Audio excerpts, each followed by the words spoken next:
Good evening, adventurers. I am Malix. I am your myth weaver for the night, and these are your problems. Let's say I gesture the other way for this side. These are your problems. Um, let's go ahead and introduce ourselves. We'll start with Arwena's player, Hi, I'm Idly. I will be playing Erwina Dwin, Stars Druid / Lunar Sorcerer. and beside her on my screen is Jinjak. So let's Jinjak it up. Hi, everybody. I'm Chris, and I'm playing Jinjak Wonderful, Human Life Domain Cleric. Happy to be here tonight. Going around the band, we got some Benji. Yo, guys, I'm Space. I will be playing Benji Goldenclaw, the Bear Totem Barbarian. And last but not least, the mighty Sturm. Hey friends, I'm Eric Wahlberg. I'm playing Sturm. He is a war wizard and fighter, and he's got a cool new sword from last session and ready to go. And it's a beautiful thing. All right. Oops. My computer has gone insane. All right. After meeting with the kobolds and emissaries of the White Mother, the party learns that the pocket dimension they're in is a prison for a red dragon that once opposed a white dragon who was one of the enemies they may one day face in Icewind Dale. Both dragons have factions that are eager to have their help, but the party decides to accept the White Mother's offer to help them get home in exchange for refusing to help the Red. The tricky part is that they've decided they want to try to free the kobolds as well. All of them. We begin in the kobold camp. The kobolds are madly packing. They, in fact, are not nomadic, so you're watching them do things like break down houses and make lean-tos, and portable yurts and things out of them. This is very, you take all your stuff and go. It would look on the surface to be the wake of a disaster or fleeing from an enemy, except the tone of the usually very beaten down and defeated kobolds is really, really upbeat. They're actually singing, which, considering the tone of the kobold community when he got here, is a wonderful change. The emissaries from the White Mother, the two Dragonborn, are encamped on the nearby hill where you met them. You're going to stay here the night while they pack. I need everybody except Farwina to make a perception roll.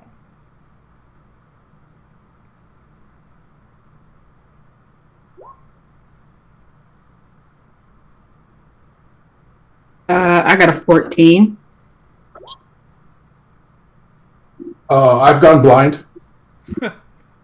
That's going to be a problem. I'm proficient, but I got a 7.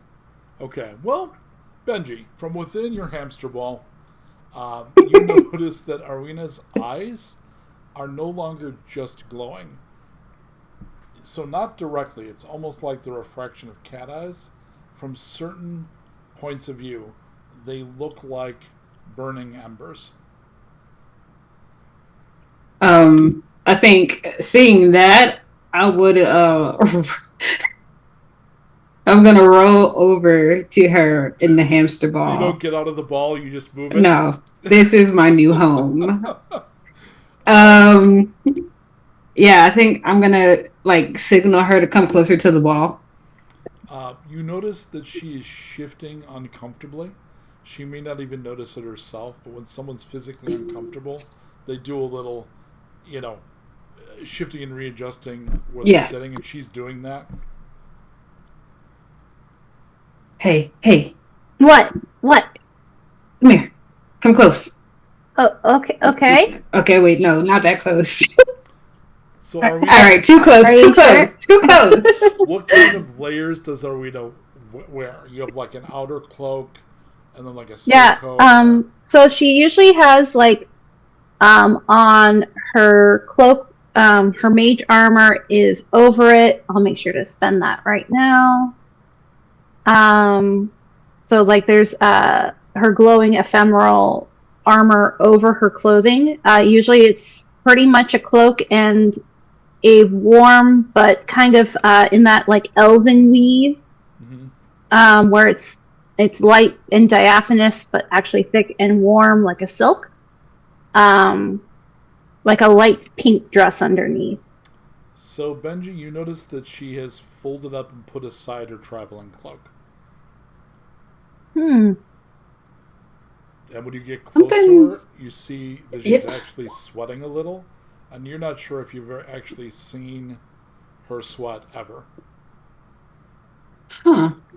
I think in that moment I will get out of the hamster ball, and I kind of just put my hand, like when you're sick, I just put my hand on her forehead to see if she has like a fever or something.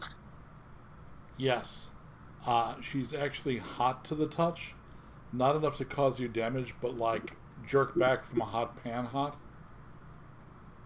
Are you feeling okay?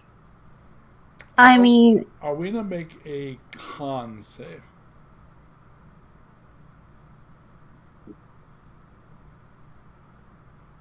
that'll be a nat 1 for a total of 4. You, in fact, do not feel great. In fact, you feel very feverish. I got like these body aches, and I didn't want to say it, but like I don't feel good. Okay. Well, we don't have tea, so that's not gonna help. Can I make like a nature check or can I make like a survival check or something to see if I can find something to help her come down from this fever? Give me a medicine check. Oh, I'm not good with any of that. Yeah, that sounds about right. 6. Oh, you could have her suck on a pine cone. That would be a thing. Okay. Make another perception roll for me. A deception roll? Perception. Or perception, okay. Yeah. That is a natural 20. Heck yeah. She's sitting in a disc of damp ground. There's about 10 feet all around her where the ice and snow is completely melted. Okay. Okay, I think we need to talk about this now because you, for the last couple of days, you've been going through some changes, and maybe we should talk about it because it's weird. Okay, it's not weird, but what's going on? I don't know. I don't think that this is like my normal, because I didn't feel like this before, and now I do, and now I'm stuffy, and it feels like every liquid in my head is trying to escape my head. So, Arwina, give me a intelligence save at advantage. Okay.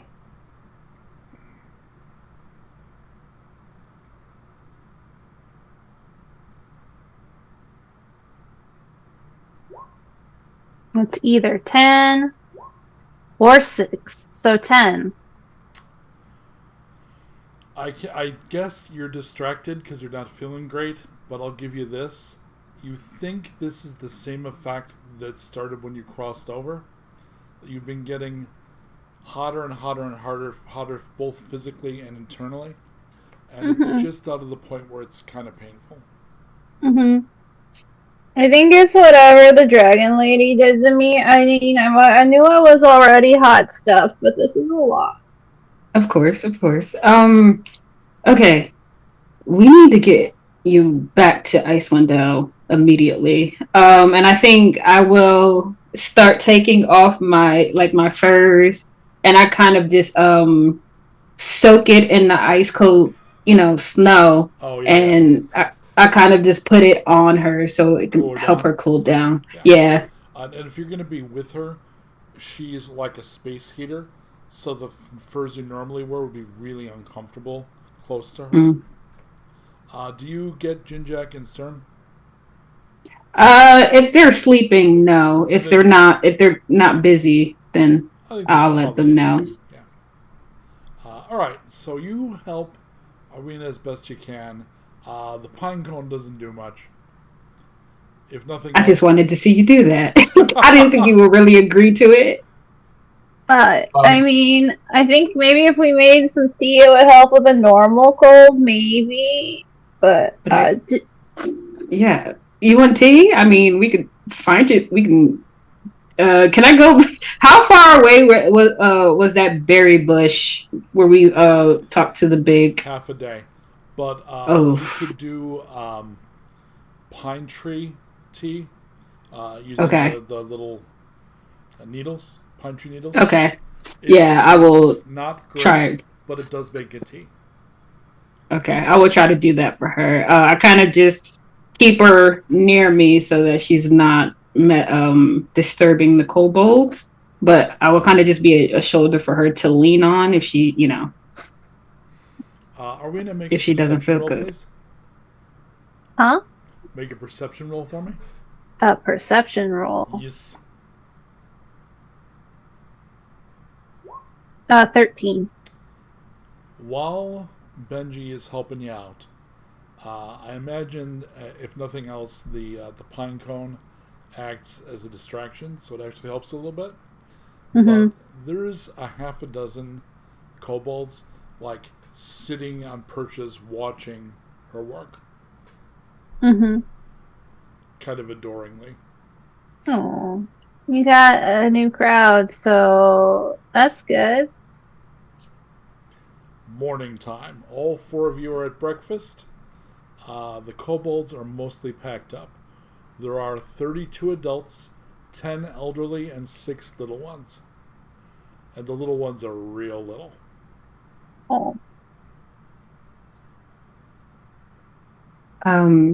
Maybe you should let Sturm and Jinjak know that you're not feeling all too great.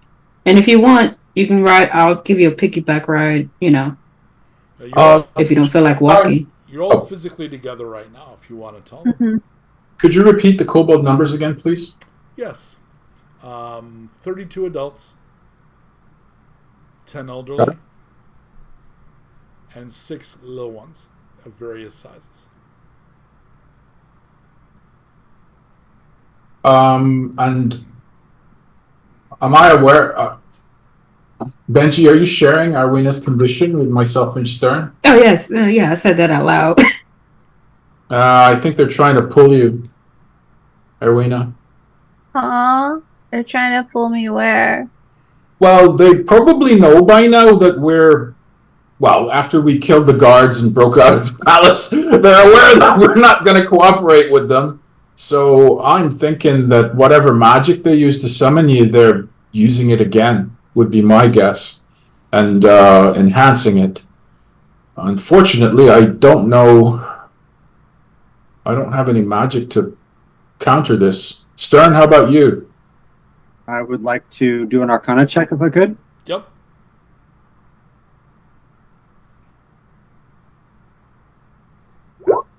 Continue to roll poorly. Just a 12. With a 12, I'll give you that it's acting like a curse. If you had one available, remove curse might be worth trying. So I communicate that to Jinjak. When all else fails, I root around in my backpack and I pull out a vial of holy water. And I say, "You remember this, Erwina?"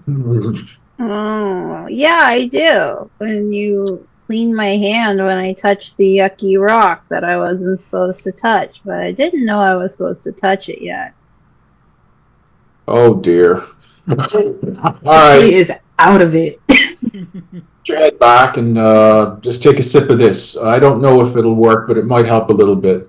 Unfortunately, the goddess has not blessed me with the ability to remove curses. Let me have an Arcana check from Jinjak. Sure.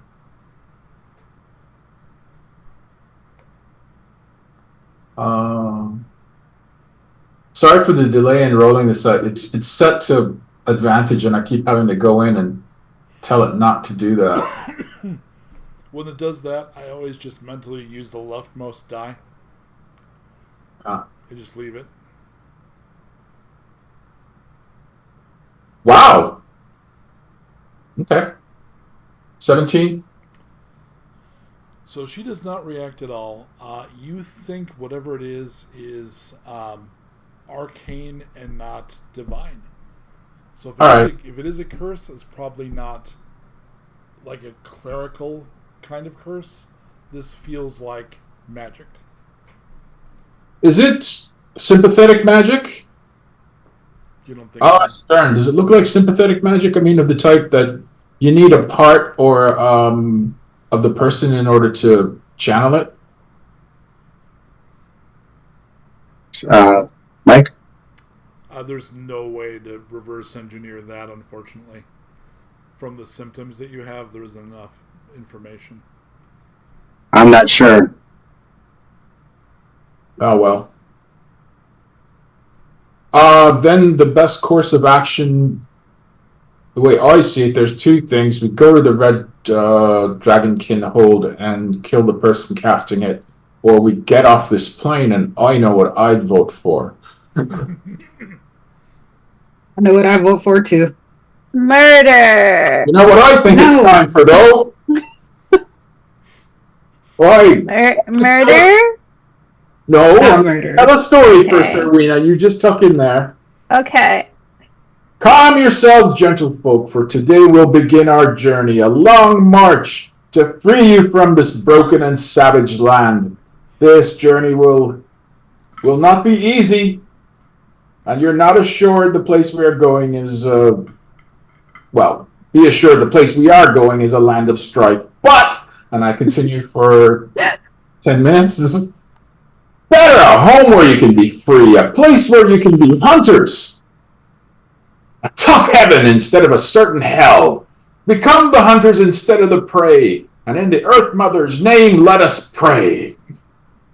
And I'll fire off. That's 7 temporary hit points for everyone in the group.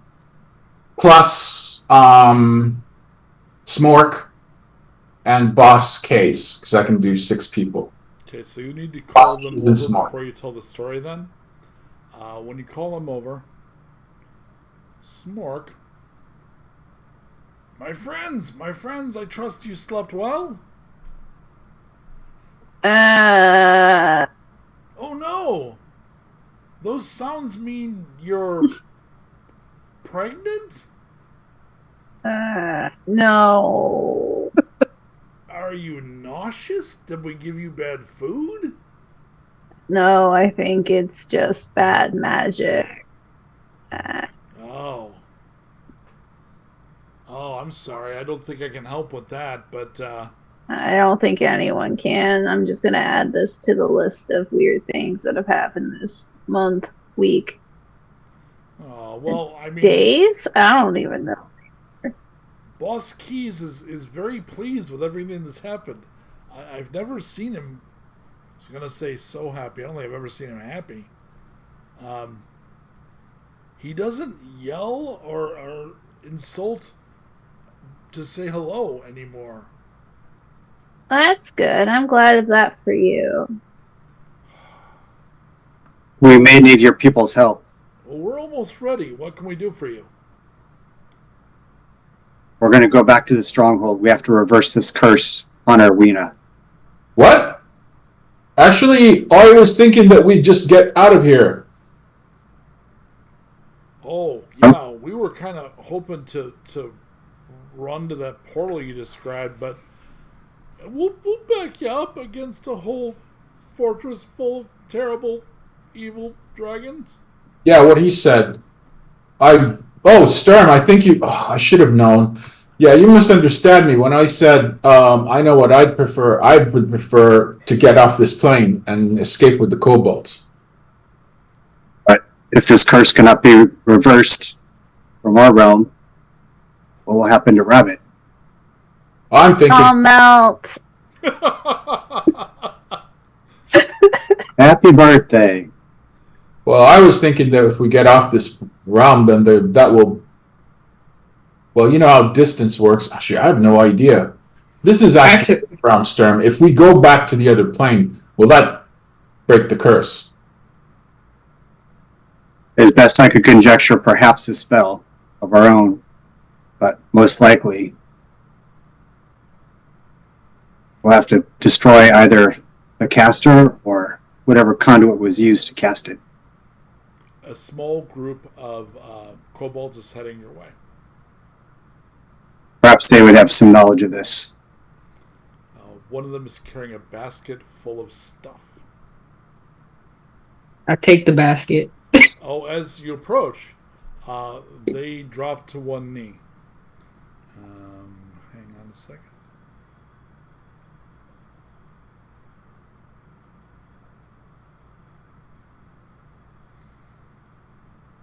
Mistress, it is Oh I. no. I am Up, your high priest. Huzzah. Okay. You don't have to call me mistress. And what's in the basket? I'm just looking in the We basket. took up a collection, and we have these offerings for you.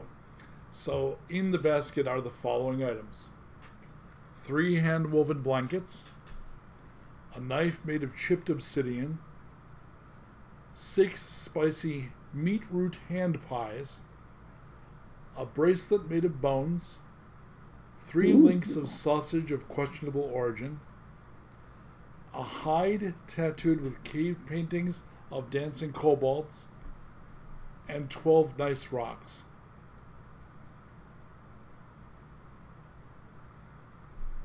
Oh, is this for us? It is for you, Master. Benji? It's Seems fine. awfully familiar. Okay. The Benji? Why exactly are you giving me? I would assume this is all your best stuff. Gratitude. You are freeing us from this. What was they called it? They said hell. Hell. Wow. Yeah. Well, Okay. Thank you. Could you wait? You said you're a priestess, right? Can you do magic? I don't know. Are you going to imbue me with the ability to perform miracles on your behalf? Yes, Love the me, great and baby. powerful Benji will. Can I try? Give me a perception roll. Sorry, not perception roll. Percentile dice. Do it. 84. I mean, there's that thing that a lot of us do when we're kids, where you don't know if you have superpowers unless you try to fly, or unless you don't know if your sword's a magic burning sword, unless you ask the sword to flame on. So you run around like an ass for a few weeks, trying to fly and commanding things to speak. So yeah, you try to give him level 1 cleric powers, whatever that is, but I nothing have no happens. idea. Make a perception. Yeah. Make a I'll perception. get up. How close are the white dragons? They were an hour and a half from here. They were close. What? I thought they were camping nearby. They are. Oh, but they're an hour and a half? Nearby in the snow and challenging terrain is an hour and a half. If they have the means to shift us to another plane, they might have the means to remove a curse. Well, At least tell us how we can stop it. right. They don't, but apparently their leader is a caster. Neither of them is. I'll just say I'm not comfortable charging back into that red dragon hold when we're severely outnumbered and Erwina is in this state. Benji, can I Oh, sweat on them. Benji, can I have Exactly. a perception roll, please? Perception? Yes, please. Okay. 21. Nice. That would have taken an 18. There Ooh. is, and you barely notice you're going through the stuff in the basket, one of the nice rocks has a rune scratched into it.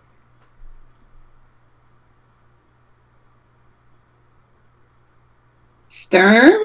I think this might be something you can identify. What does it mean? And I give it to him. Say, let me see what kind of roll I need to make. So it appears to be a magic item, in which case you need to spend an hour with it or use Identify. I can, yeah, I'll use 10 minutes, ritual cast identify. beautiful. It is enchanted, and what it does is when it is invoked, which takes a bonus action, which can be used once per rest, it casts Magic Stone on itself. Okay. This allows one to cast the spell Magic Stone. Nothing in particularly powerful about it, except it does allow the casting of that spell. Well, it's actually less powerful than that because it's only on this rock. Magic Stone's normally like 3. So just It's actually not as powerful as a regular Yeah, stone but because this it's only rock- on this particular stone. does a heck of a lot of damage. So like for a kobold or something, that's a pretty boss effect.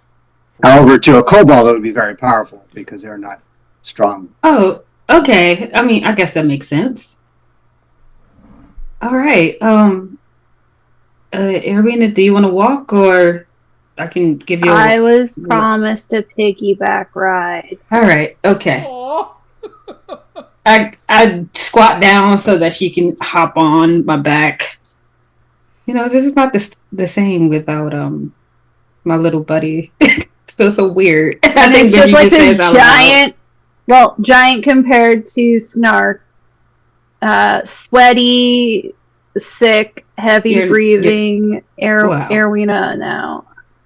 Oh, at least now you won't be cold. I still serve a purpose.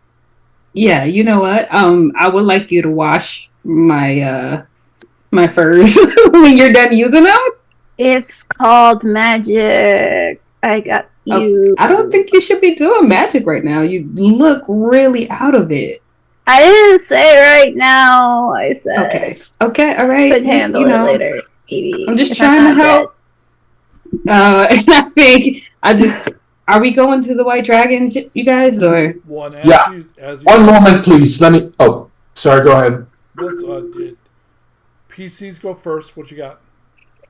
Firing up an aid spell and calling on Shantea, and I'm throwing aid on Sturm, Erwina, and Benji. So that's another 5.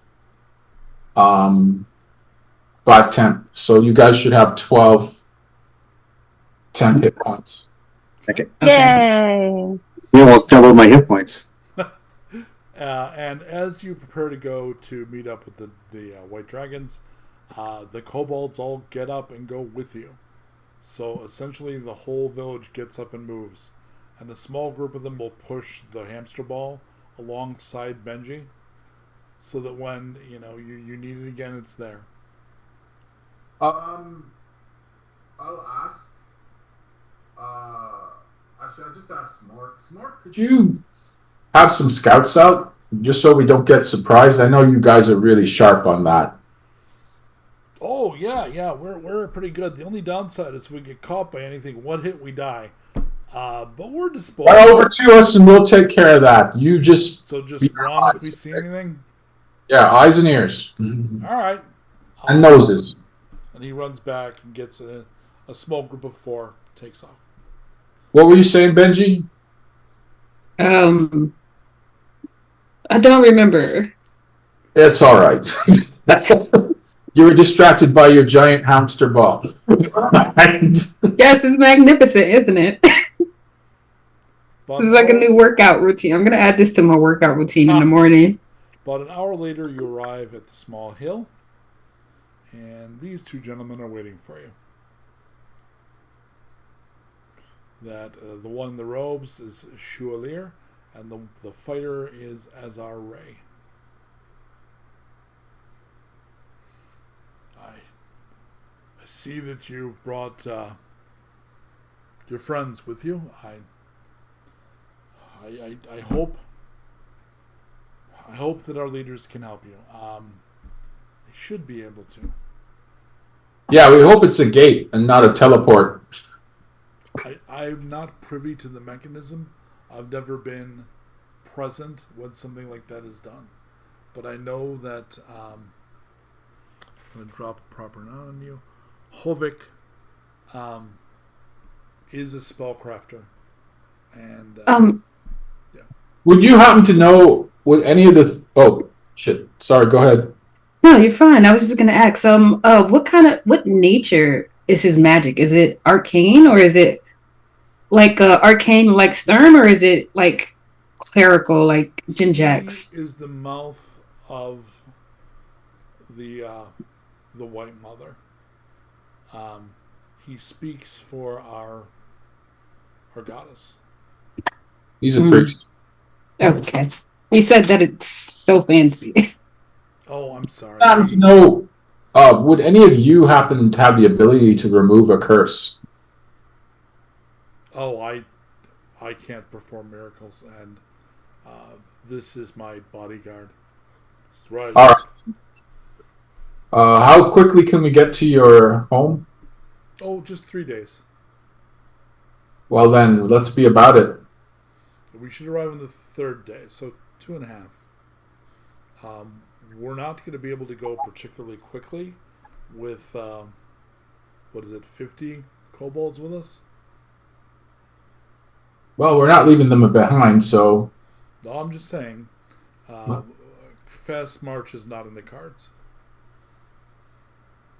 Well, they can catch up to us. We need to arrive and speak with your leader as soon as possible. Our friend is very ill. Hi, I'm very ill. What's your name? So will the group, in fact, divide and have the kobolds follow you? By the time you get where you're going, they're going to be possibly an entire day behind you. Can we have the bodyguard stay with them to make sure they have the path? The two they converse. Yeah, that. All right.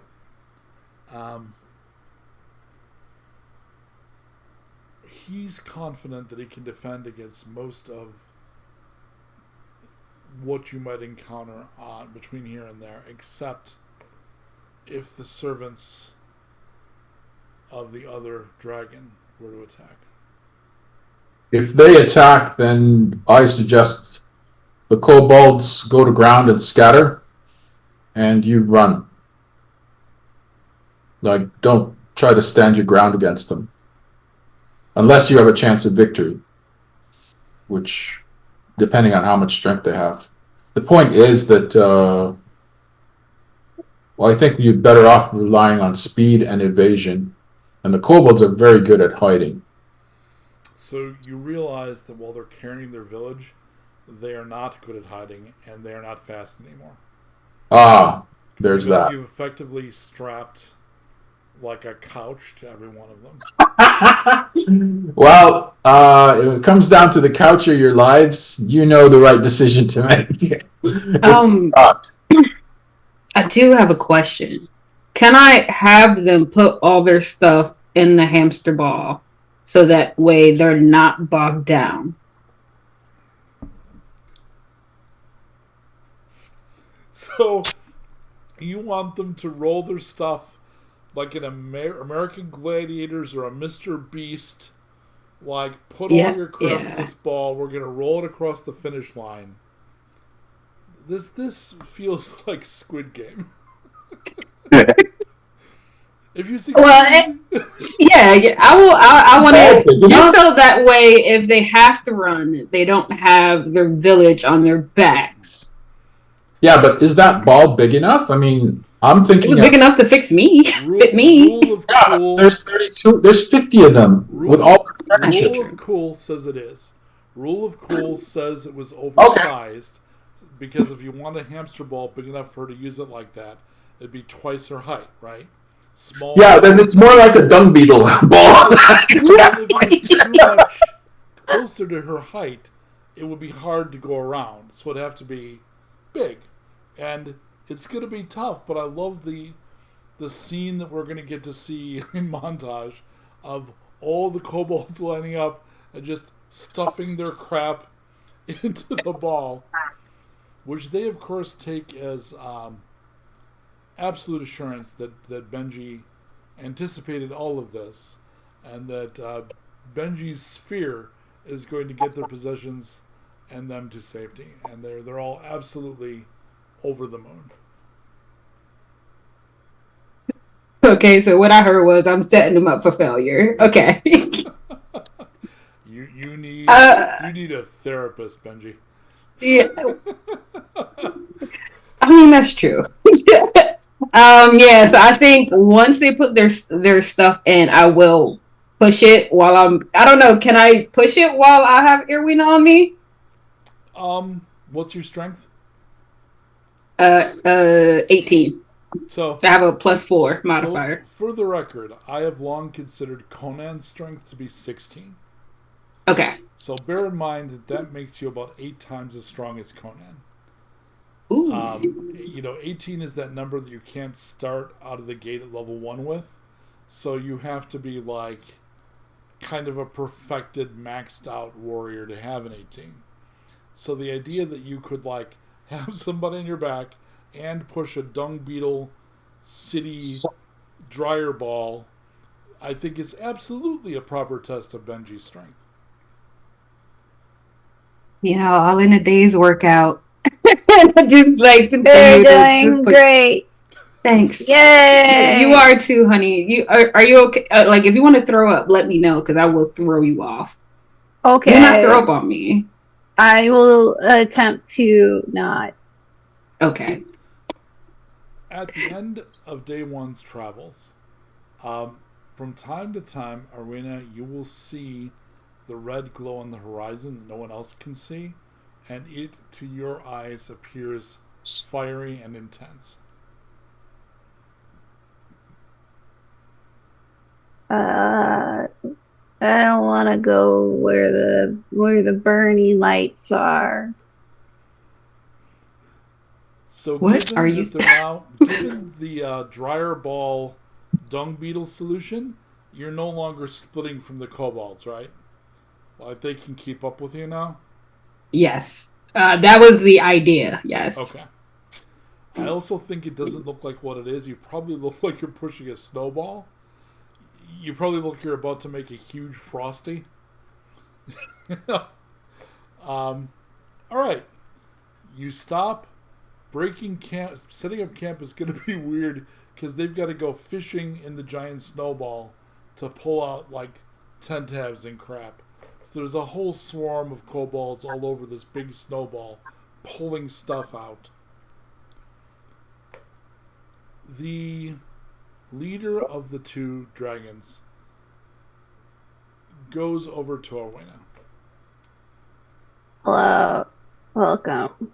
In his broken, it also occurs to you, by the way, the reason his speech pattern is floral is probably because he's using the Elven that he learned to speak with you. So he's not talking like a Dragonborn would talk because he's not using Draconic, he's using Elven. I like your pronunciation. It's very fancy. Thank you. I know you seem to be tired and distracted, but I have a question if you don't mind me asking. I will try to have an answer. That answer may be soup. He gestures at the kobolds unpacking from the giant snowball. As far as I know, our leader could send you right home. The complication is these kobolds. My question is simple. Why? You're going to a great effort to get them out of here, and I just don't really understand your motivation.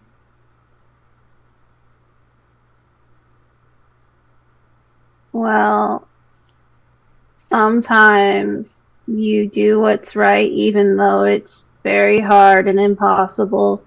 And the very hard and impossible stuff has put all their things in a giant hamster ball, push it across to the horizon. And sometimes you're also sick while they're doing that. But it's the right thing, so you just troop on.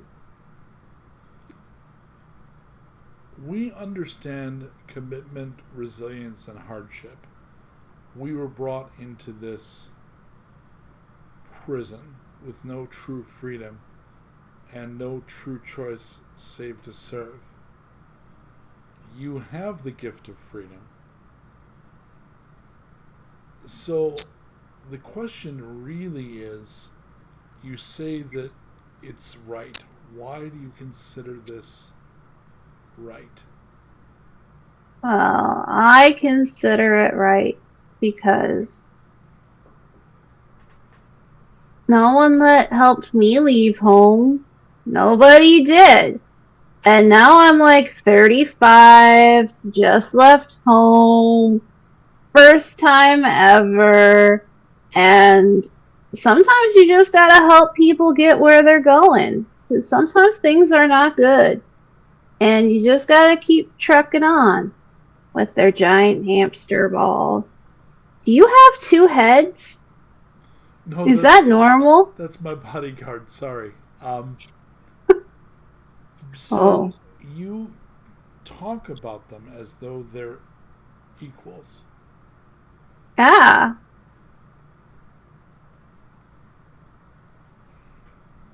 We're all So- equals in the great ecosystem. If So you think about it our long and culture hard enough. doesn't acknowledge that they have souls. Yeah. Yours does? I mean, I don't really follow a god. If you want to talk theology, that's Jinjak talk. Gods are fickle and they just bring snowstorms and chaos. And you know what's nice and steady and consistent? The earth. That's why I'm a druid and not a cleric. So as a druid, if these were not kobolds, if they were white feathered falcons, Oh, they'd be would you beautiful. work the same to get them someplace safer and more comfortable for them? Yeah. Oh, so to a druid, all living things are equal.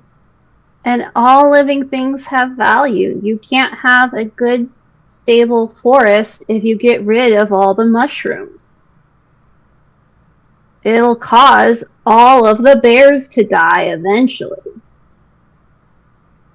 So you would recommend we be better shepherds of the lesser species? Yeah, of course. It's called stewardship, and it's very important. Also, and she reaches forward and goes, boop. He is cold-blooded. Boy, you probably feel like you're on fire to him. Yeah, Oh, yeah.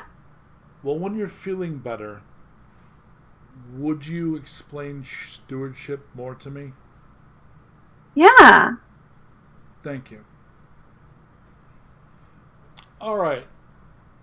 The next morning, you are awakened by the service.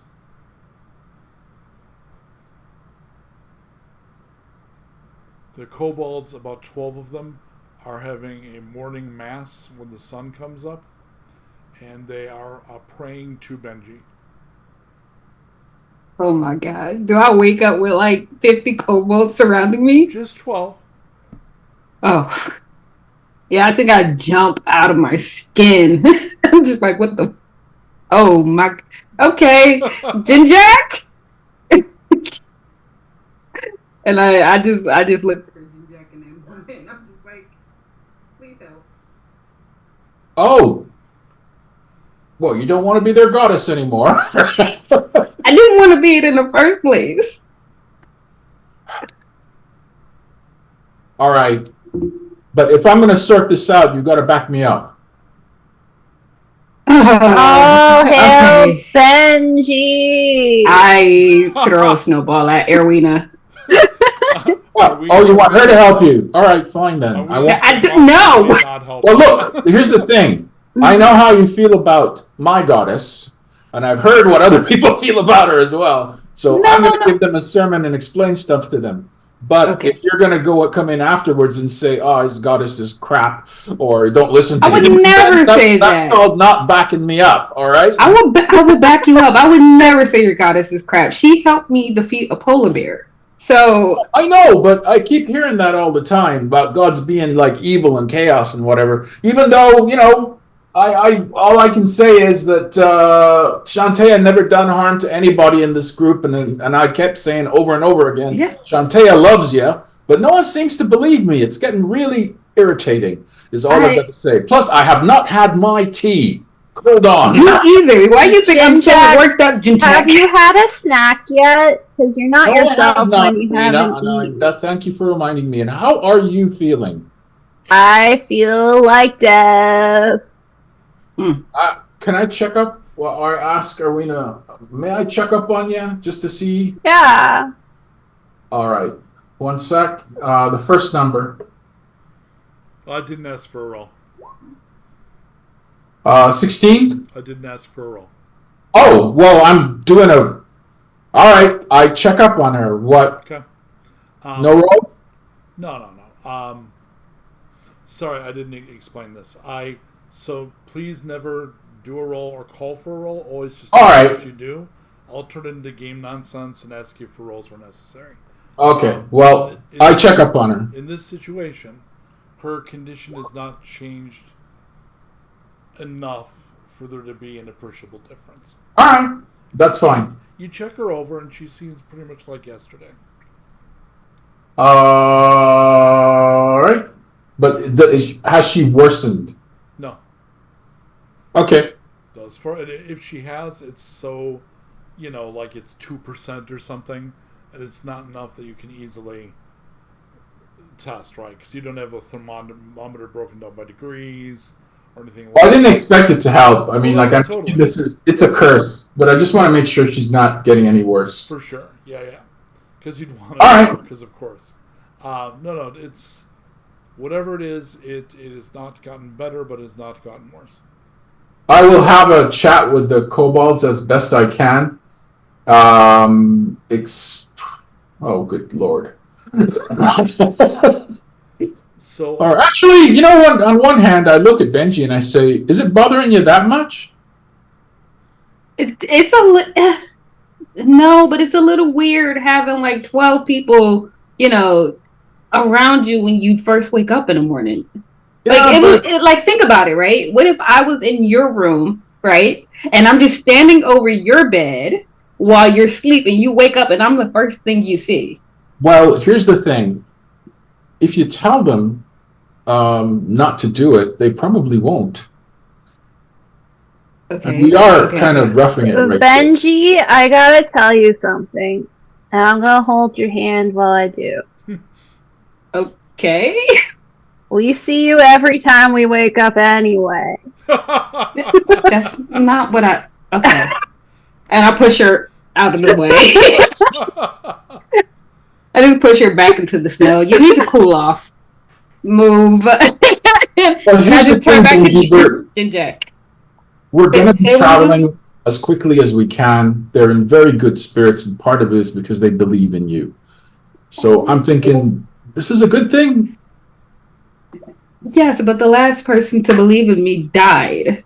Okay, I don't know if I can handle that. Look, I died already.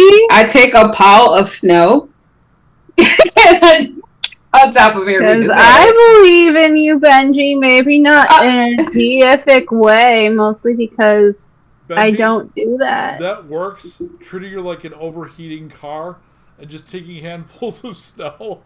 It actually helps bring down her temperature a little. Oh, I feel a little bit more lucid now. Thank God. Yes, you please stop talking. You're scaring me. I love the idea of treating your companion like she's a broken Toyota.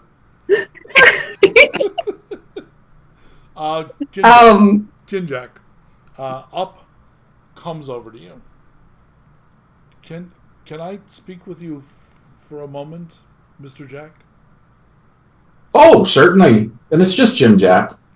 I'm not a mister. Really, it makes me sound fancy. I overheard some of what you said. Yes. Some of the others told me that you have a god. Yes? Yes. I've mentioned it several times. And what is your god to you? Oh, everything. I mean, I was raised to be reverent to all the gods, mind you. But they But are wise, they are protectors. no, the full pantheon is not. No, I meant your god. Oh my God! Yes. More She is. powerful. Well, actually, Shantea has a lot in common with what Arween is talking about. I mean, she teaches us to be stewards of nature and merciful and kind to each other and supportive. And Shantea is more powerful than you? Than me? Yes. Oh, absolutely. She is who I draw my power from. It's kind of the nature of a god. Up reaches into, he's got some pockets on his traveling ropes. He pulls out a little box that's made from a nut. They put a hinge on it. And he holds it to warm it up and opens it. And there's a little beetle in there. All right, take a close look at it. This is Wheaton. Wheaton. Wheaton. He's my pet. He's my friend. All right. Is it Will Wheaton? He well, he definitely won't. So he's definitely Will Wheaton. So Wheaton,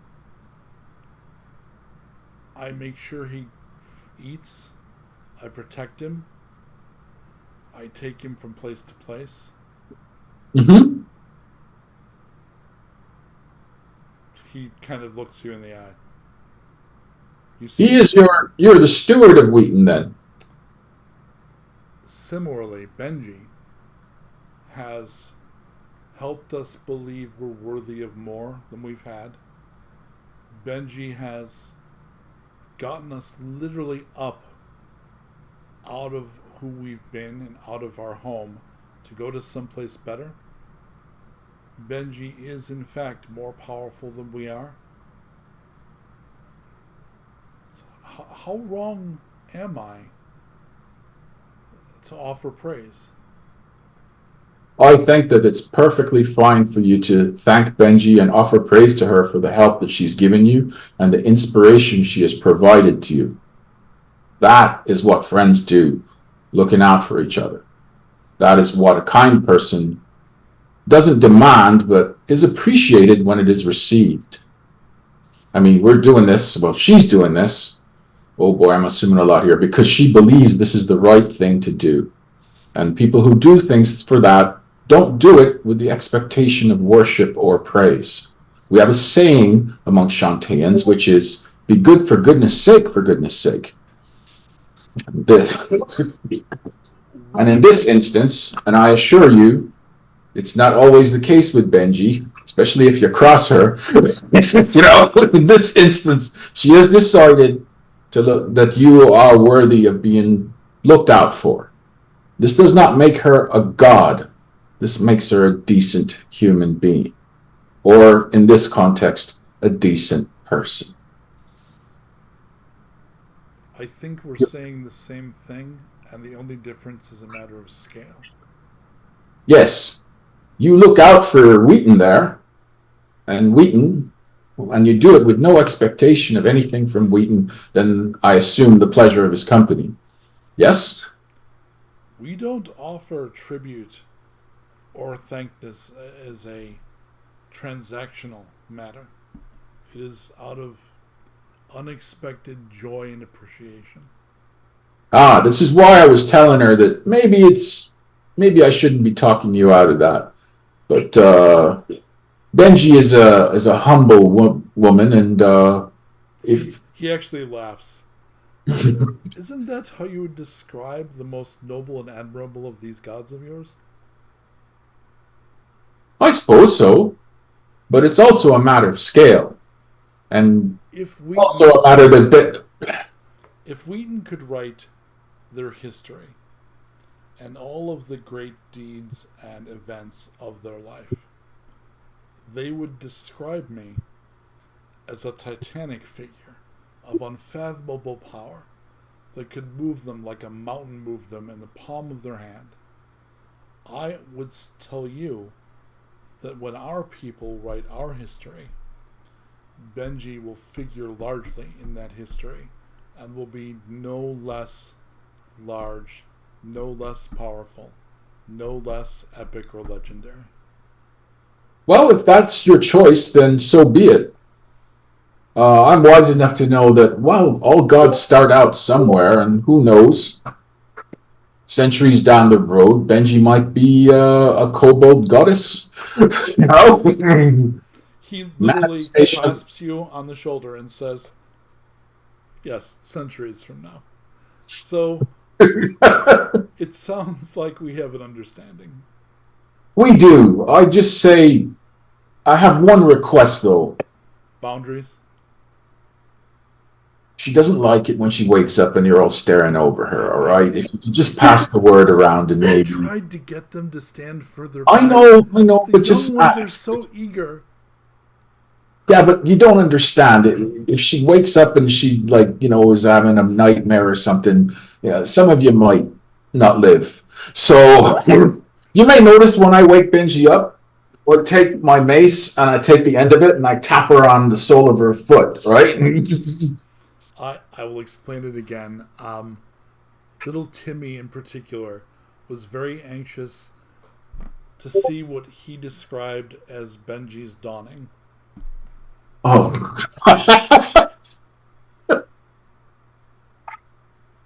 Well, I'm not wanting to tell you, like I said, who you choose to revere or not, especially if it's a, you know, fine lady like Benji. But that being said, she gets a bit embarrassed when Well, you from do. one priest to another, you have my respect, sir. Oh, well, thank you very much. I From one priest to another, I certainly respect you fellas, and I'm hoping that we can save you from this terrible place. and he brings out a gourd of that terrible cobalt liquor that they make. Care to share some terrible cobalt liquor? Yeah. Mike, you're gonna have to tell me to make a constitution roll, I think, though. It's very viscous. I don't want to know how it's made. It's a I do. liquor that comes out like pancake syrup. Mm. Yes, I'd be happy to share that with you, my friend. So, Benji, just roll perception. Let's see if you saw anything. Okay. 17. So you saw your priest and Jinjak talking for a while on the road. And they literally do like the clasp thing and part buddies, and like apparently they've reached some kind of agreement. I just look back to Erwina real quick. How is she? Okay. Yeah. You're coming with me, and this time I kind of just put her over my shoulder. And I walk towards Junjak. Okay. So, how did it go? Make it, as you're saying that, make a perception roll. Yeah, I gotcha. That is a 4. Yeah. Never mind. Sturm, perception roll, please.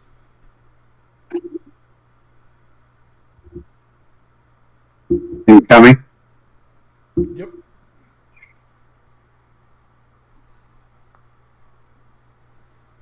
Continue up. Well, that time, 24. Coming from the direction you're coming from, so following you, there is a massive white-furred gorilla.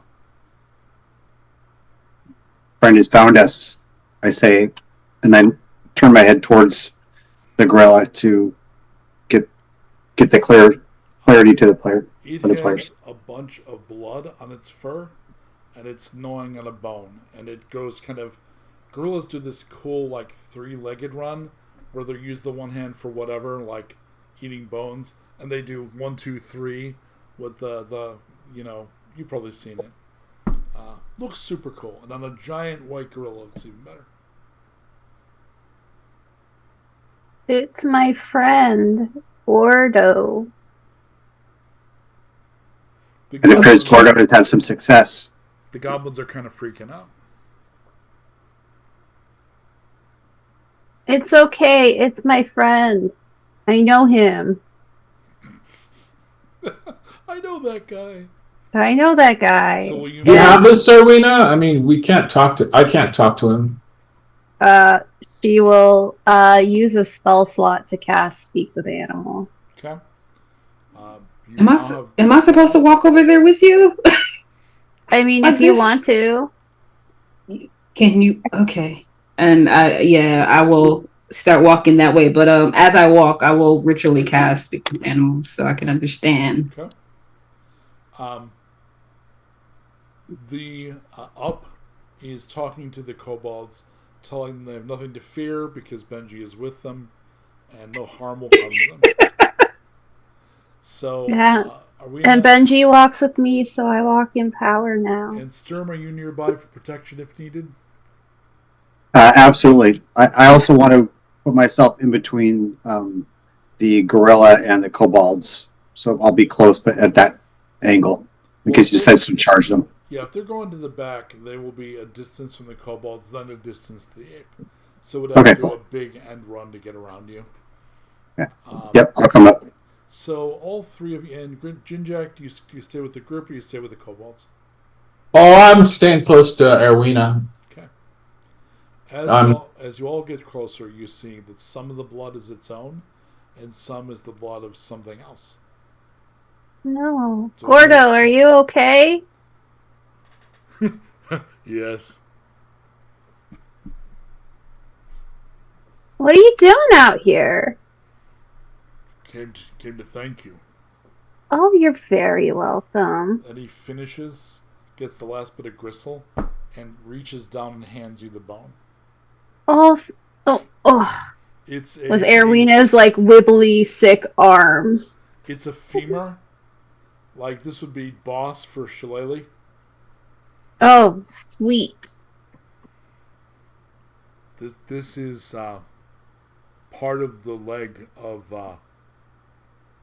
one of the creatures you sent me to eat. Thank you. I will cherish it always. As she's like, I don't know where I'm going to put this. They were spicy. Oh, is that good? Did you like spicy? I pray that fights is tasty prey. Mm-hmm. The best prey usually is.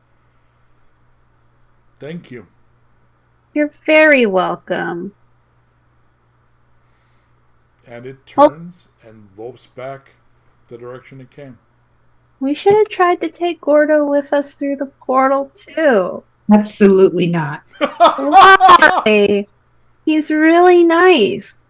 We could tell him to go eat the Frost Maiden, and he'd at least try. And get vaporized. You're sick, sure. And I just put my hand, like as Storm says that, I just put my hand back on her forehead. Same as it was before. It's not great, but it's not getting worse anyway.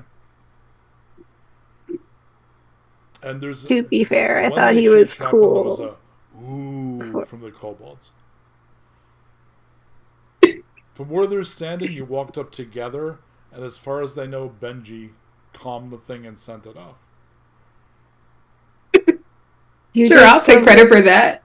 I'll take credit for that. I'm just like, hey, all right. So we're gonna make you some more tea. You're gonna drink some more of that nasty pine cone tea, and I guess we'll be on our way.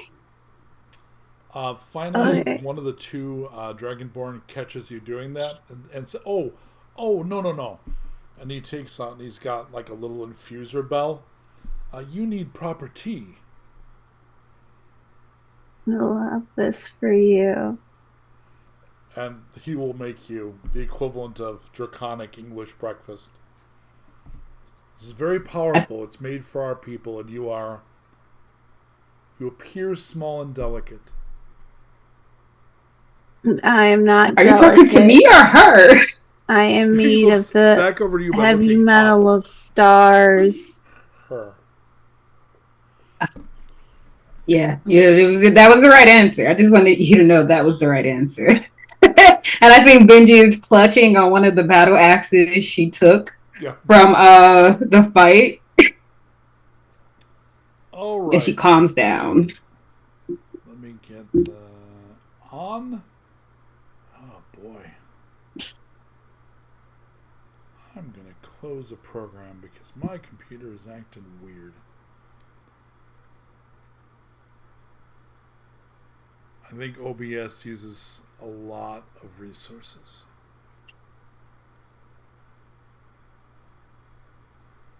Come on.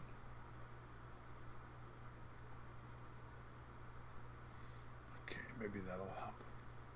All right, let me grab. Going over there. Yeah, what the hell was that? Oh shit. That was a program quitting on me. All right. I'm going to go over to Roll20. Let me get you over to here. Beautiful thing. And then I will put you here. Come on, program. You know I love you.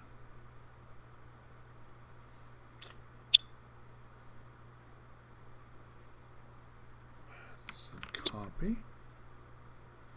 This is fascinating TV, I know. All right, cool. And I will move you over. Let's go to the map view. There we go.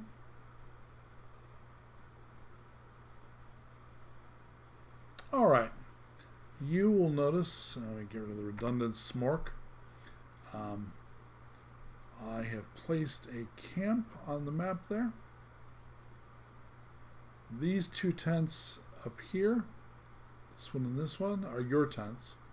This is effectively your fire. This is where the Dragonborn are staying. They have their own tent.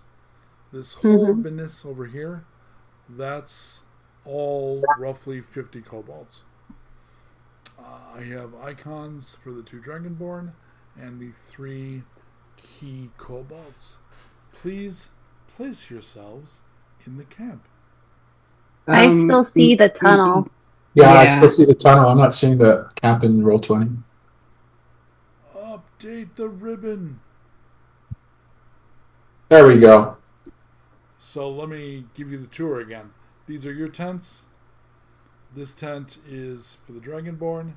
This whole camp here is where the kobolds are. There's the key kobolds have figures. There's indicators to the Dragonborn. There are you. There's obviously a buttload more of the kobolds than I've indicated on the map, but many of them will be asleep in these tents.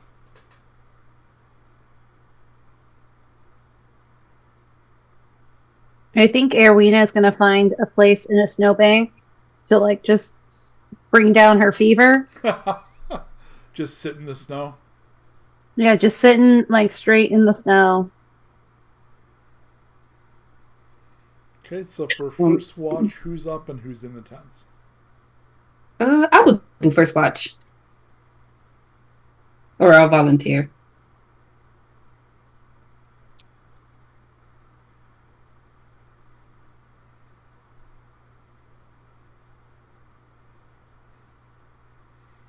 Okay, so where are you, Benji?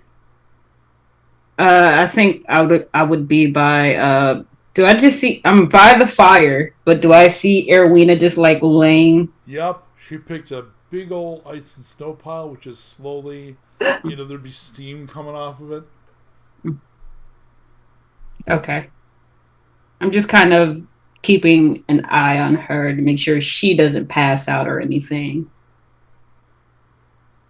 Smork will come over by you.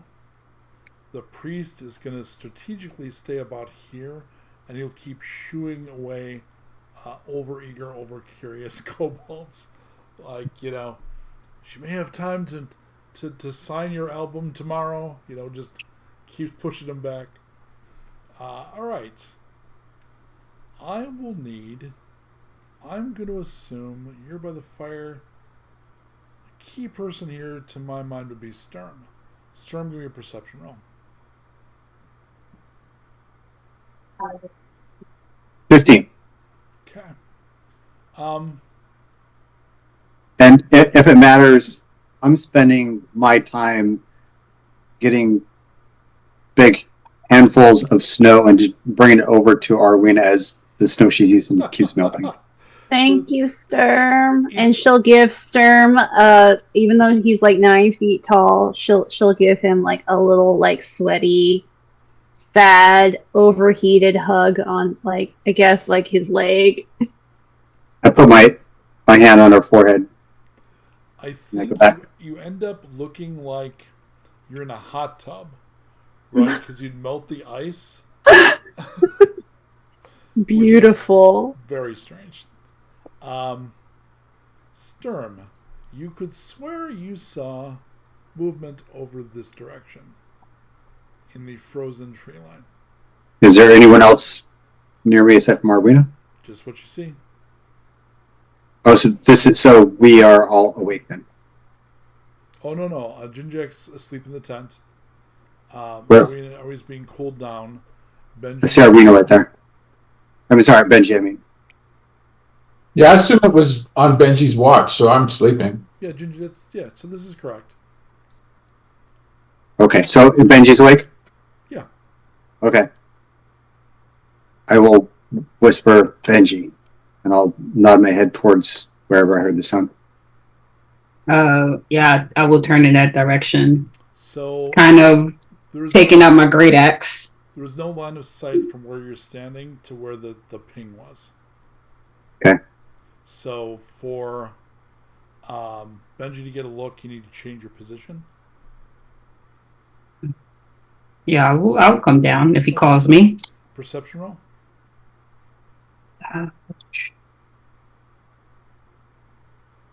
13. Are we now? Mm-hmm. Perception roll. General.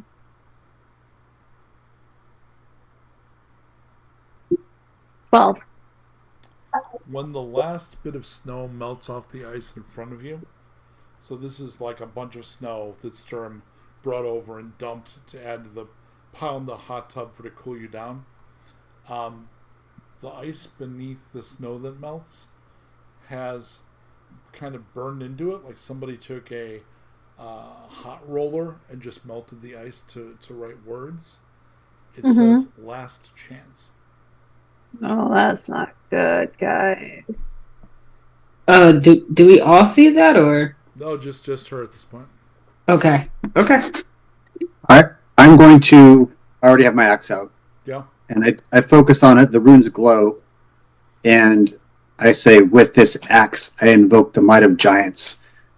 Basically, what allows me is once per long rest, I can cast enlarge, and so I cast enlarge. I cast enlarge on myself for the last 10 rounds. Thank you. You are welcome. Make a perception roll. Huge. He's huge. Okay. He's so tall. There we go. Only a 6. Can I help? Can I help him? Not for what I'm doing here. Okay. I rolled a 2. I wouldn't hear that. Are you getting any closer, Benji? I think I would actually. Yeah, I'm not afraid. I need an initiative roll from Benji and Sturm. Okay. That's a 22 for me. Damn good. And a 15 for me. Beautiful thing. Okay. Jinjak is dreaming of the goddess. Arena is a little freaked out and sweaty. Benji, you see over here, let me make it visible to you. There. let me go to that layer.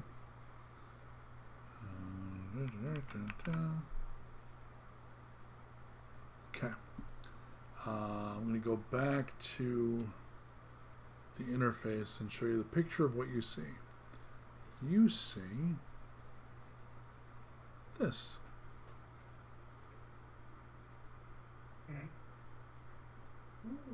You see two of them. They have bone claws strapped to their regular claws. Sort of a grotesque exaggeration of the little thing, Dragonborn generally don't have talons. They have like little finger knives. These are huge. You can act. They do not seem to have good intent, but have not done anything yet. But you're first because you got a 22. What do you want to do? I don't have good intent either. So as I run up, I'm gonna go into a rage and I'm gonna show my own claws. Okay. My nails grow out, and I'm gonna take the axe and I'm gonna swing.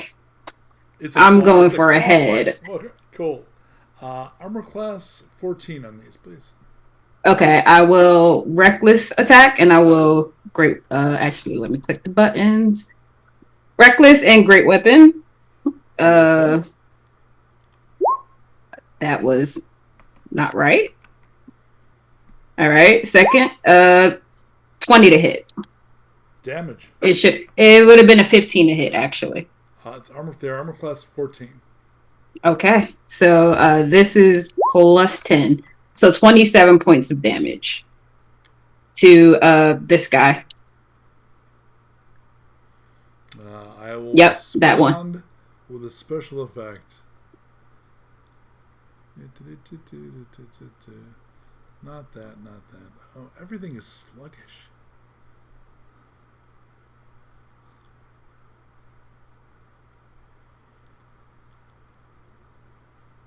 Okay. Do I kill this man or this dragonborn? He is a bloody mess. I think I take his head as the axe kind of slices through, and I hold it up to the other one, and I just growl, like, "Get out! Intimidate. Leave and us." advantage, please. Oh yeah, I'm not good at this. At advantage, roll. Oh, 12. Make a roll. He nopes out, and he's scared enough that you get a free attack as he runs. Oh yeah, we're gonna do the same thing. Okay.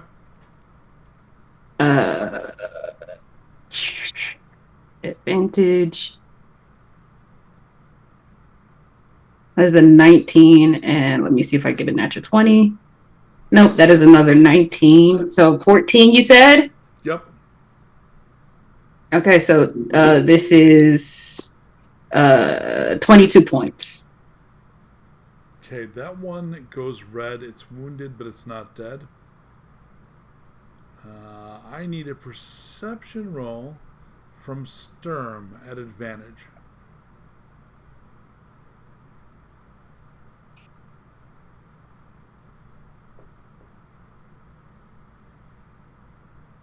Here we go. Oh, 22. Heck yeah. Let's go. Arwina is burning. So it's not Human Torch yet, but it's like somebody had squirted lighter fluid. So it's the small flames that are mostly blue. But she's burning. I knew we should have gone after the spellcaster. Is there any kind of roll or hint of something I can do to help her?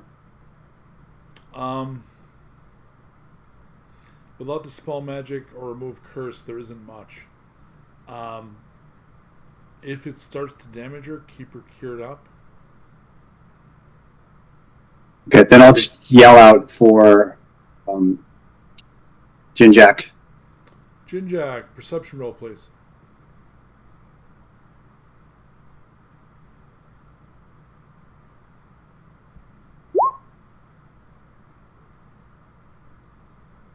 That'll be the 16. So you would hear Sturm, whose lungs are now immense. So I imagine his voice would carry very well. And he is calling for your help.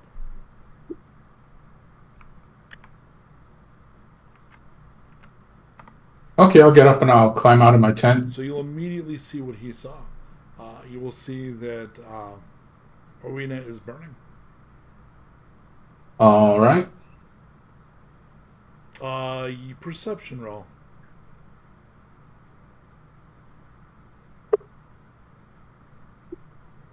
That'll be a 13. You would also see she's staring at the ice, and it says "last chance" in the ice.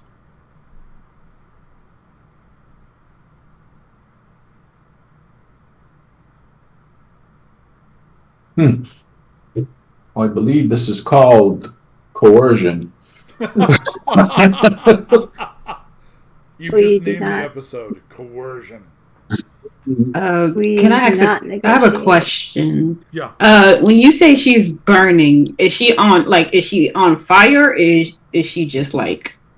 Is her skin like on fire? What it looks like is like somebody took sterno or lighter fluid, squirted it on her, and then set fire to it. So it's been 2.5 seconds. So there's no like, you can't tell if her skin's burning yet. You'd have to wait a little longer to find out. But at the moment, it's surface level.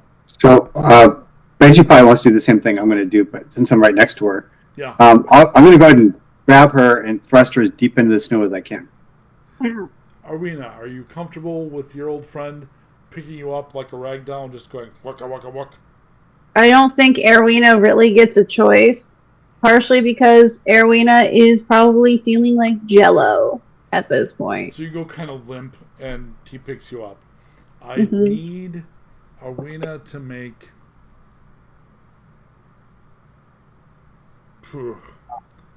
a wisdom save. Come on, girl, you got this. That's a Let's go. 24. Let's Ooh. go. So there has been a little knot of energy inside you since you got here that seemed tied to the red light in the horizon. As you spend time here, that little knot is getting hotter and hotter and hotter. It is currently now building up very quickly. So you can feel whatever it is getting more and more intense, not by the day or the hour, but by the minute. You feel as though you might burst. On kind of just an act of just almost faith, she's gonna like push herself a little bit out of the snow. Well, you're in the Kinda- air right now. Stern Huh? has you in his hand Okay. and is trying to quench you in the snow. Stern, point me in a direction away from the tents. I look at her quizzically, but then I release one arm and I She is. point her in a direction. I don't have a cantrip for that'll do. Fire. Can I- She's gonna try and she'll pull out her little wooden spoon that's probably starting to singe in her hands, and she's gonna focus that knot of energy into a flame blade on it, Okay. just to kind of like vent it. Like maybe if I just translate it into magic, maybe that'll help. Make a wisdom save at this point, reminding you that wisdom is also willpower. That'll be a 25. Holy mackerel. This was a 19. That's great. What was Jinjack gonna do? I was assuming this may not work because it doesn't remove curses, but I'm gonna do it anyway. Because I can. I'm gonna target her condition and then fire a lesser restoration. Okay. I need someone roll for Smork. Just roll a 20-sided die for me. Okay. 20-sided. 13. So now I need a dex save for Smork. Just roll the d20 again. Oh no. 15. Beautiful. Okay. Jinjak, I need a perception roll.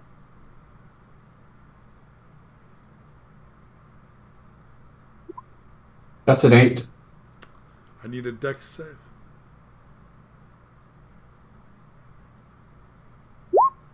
That's a 7. Okay. Sturm, perception roll.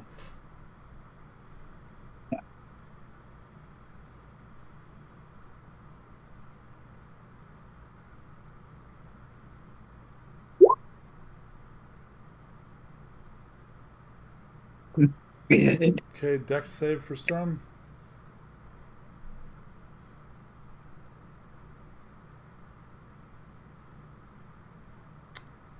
Boy, oh boy, okay.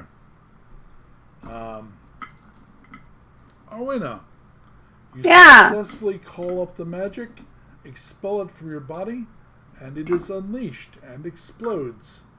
Ooh. Yay. I am rolling terribly, which is very good. Yay. 15 points of fire damage to Jinjak and Sturm. You both failed your dex, you take all of it. Ironically, I don't know if ironically is the right word, but Arwina takes nothing. There is now a burned area in about 5-10 foot radius around you. Probably the edges of these tents are singed. And you immediately feel like the end of an ice cream headache. Like the weird pain and fogginess just leaves. Mhm. So I cast Absorb Elements as a reaction, so I take half that damage. Beautiful. Kind of the And perfect thing, yeah. Yeah, and then I don't think this is a reaction. Let me check real quick. I have an ability because of my Goliathness Your features. Goliath-tude. Yes, Goliathitude. Where is it? It is Stone's Endurance. Yeah. It's a reaction. No. Okay, so I just take the half damage. Okay. And Got most it. of that is covered by the boosts, right? Yeah, all of it is Yeah, because so you that's didn't 12 from the actually boost. take any actual damage. Yep. Magic, gotta love it. Yeah. All right. All of that happened in 7 seconds. Meanwhile, you see maybe a dozen assassins leap out from concealed positions. I'm actually going to find this easier. Freeform and Theater of the Mind, so I'm going to move you off of the map. I think we do it on the map, but I think it will take over an hour to resolve that way. And I don't want to do that. So we're going to start. I need initiative for the feeling much better. Thank you, Arwina. Yeah.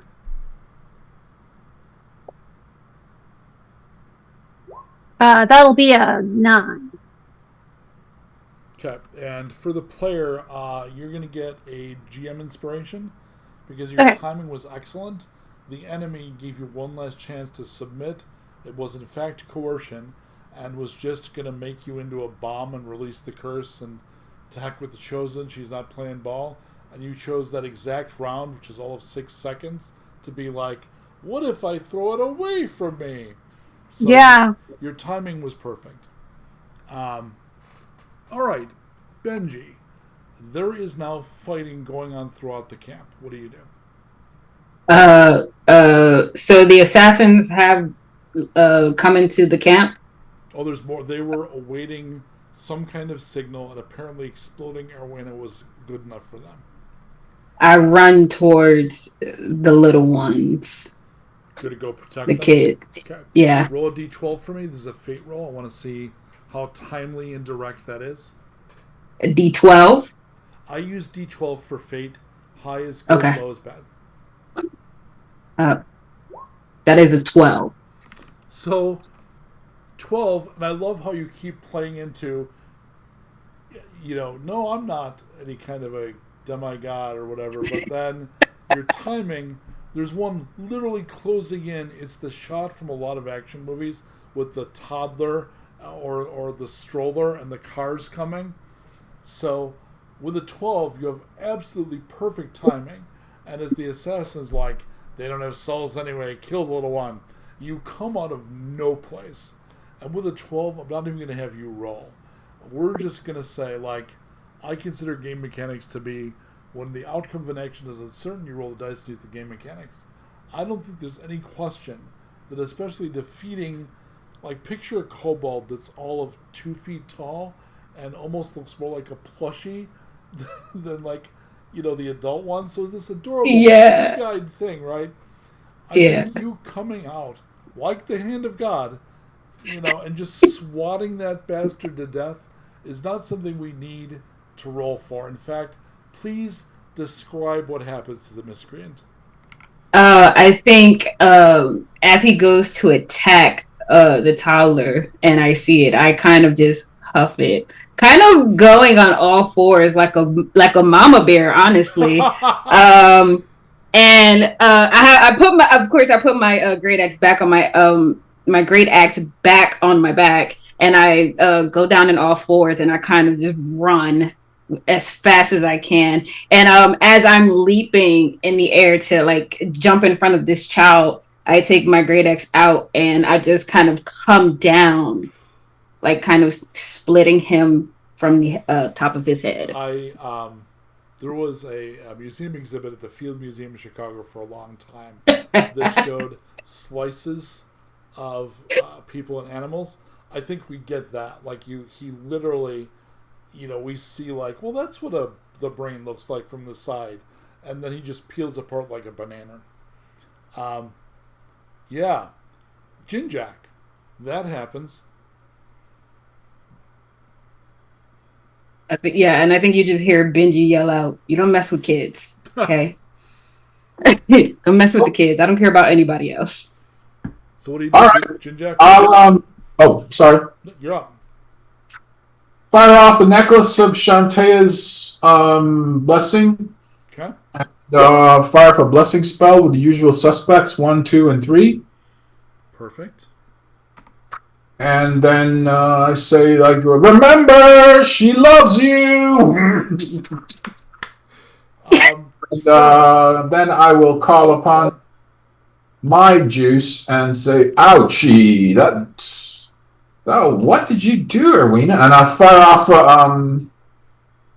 actually, I can do it. Yeah, I don't need to be a word, because I'm casting on myself. Cure wounds on myself. Yeah, it was the worst taco burp ever.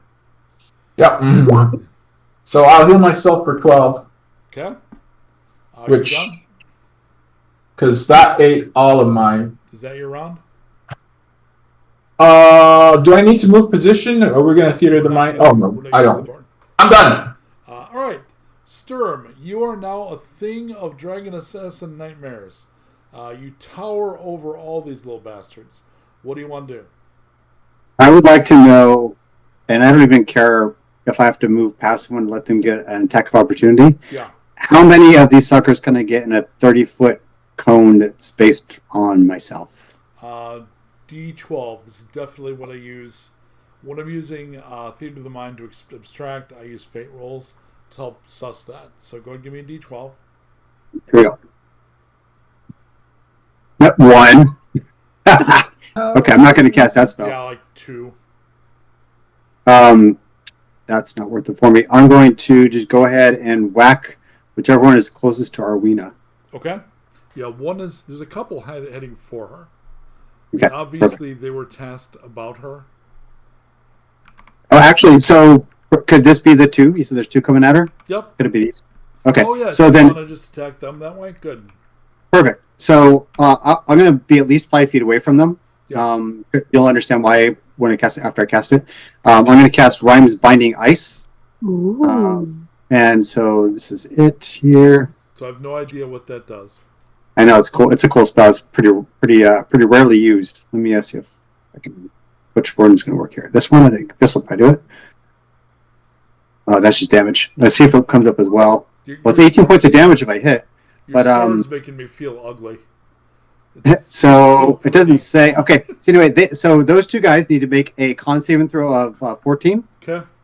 If they So make it, they take half damage, which is 9. If they prefers don't, the group save together, so they both rolled a 5. excellent. Okay, so they both take 18 points of damage, and neither of them can move one round. They have to use one round to basically break through the ice. They're covered in ice for one round. They're iced up and they are red. They are almost down. Perfect. Okay, and that's my turn. And then I will use my movement. If there's any other ones that could be coming towards Arwina to superimpose my oversized body in the way. Arwina, what do? There's 2 that were on the way, but Sturm stopped them. They're still up, but they're frozen.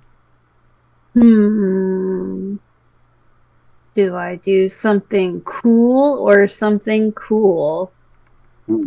I'd go for the cool one. Okay. Erwina will phase into her starry form. Really. Oh no, actually she can't if she does this instead. Never mind. She is going to pull up her ice shield. Okay. In front of her, her new shiny ice shield. Looks very cool. And then as she does, also comes out her own flaming sword of dark ephemeral star power.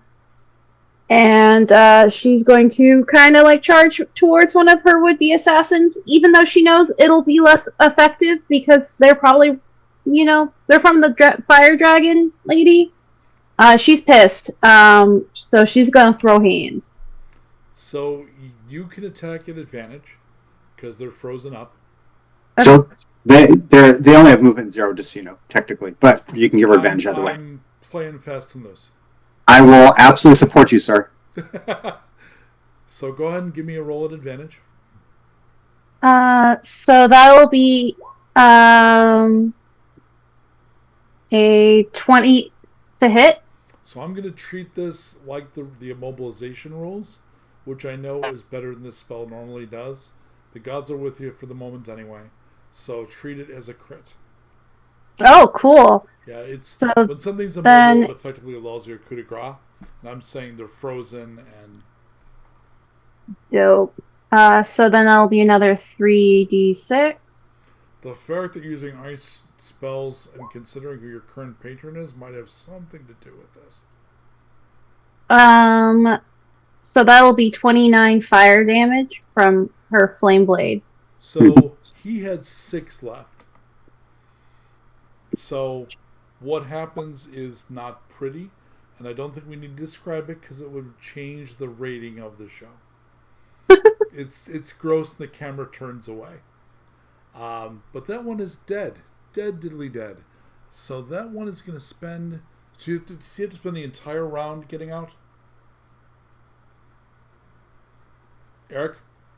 No, I'm sorry. Yes, it takes their entire action is what it does. Well, then he can move. So he can break out and then run. Yeah, so it takes... I can read to you. But basically, takes their action... their turn. Sorry, that's the word. That's what I'm looking for. Turn. Takes their... Okay. Yeah. So it's like being stunned. You lose an entire turn. Yeah. All right, so he's free of the ice, but he can't get away yet. So Right. the next 2 in the area are going to try to get in on the main target, who's Arwina, but Sturm is in the way. So they're going to try to fight Sturm because they're stupid. Cometh at me, bros. And what's your armor class? 20. I know you guys, I need to call out all my numbers. Never mind, that is just not good. That guy gets 1 that might hit. He gets a 22. I could burn a shield spell. I'm not going to. So go ahead. I have heavy armor master, so it's -3. And then as a reaction, I'm going to use my Stone's Endurance and subtract an extra D12. Okay, so he did 9 minus 3 is 6. Then roll Okay. your 12. Let's see what my ability does here. Where are you, dice? There we go. D12. Okay, so there's 6 left over, right? Yep. Let's see what I got. 4. So I take 2. Okay. And then some of those attack. I need Chris, drop a d20 for me, please.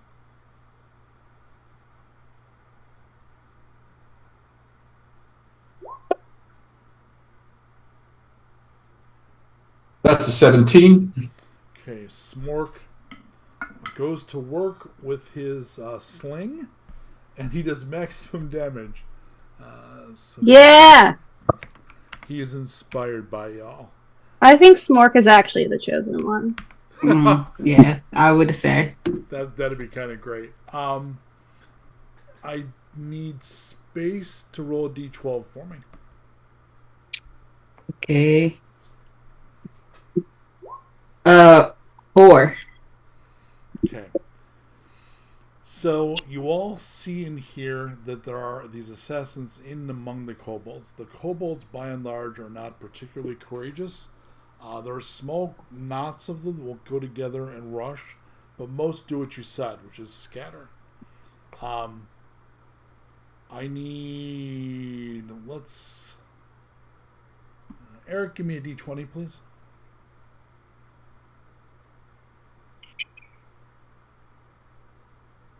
Yep.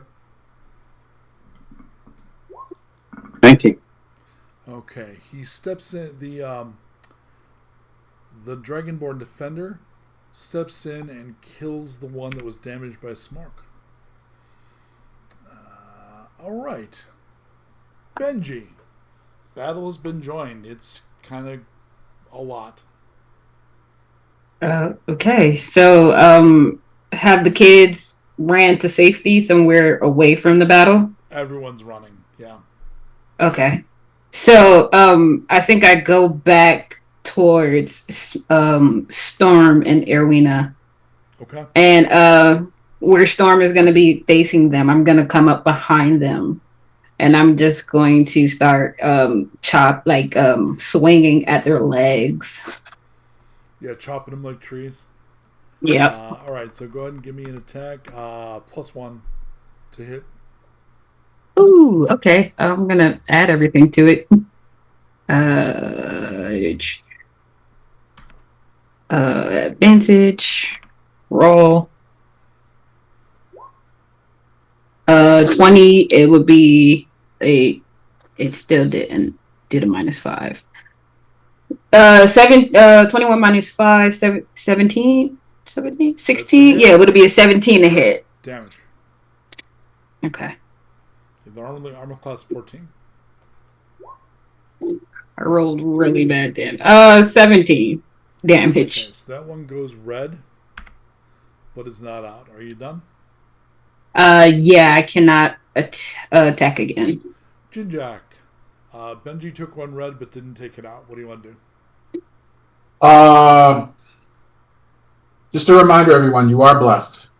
Thank you. Yes, I forgot. Thank you. All right.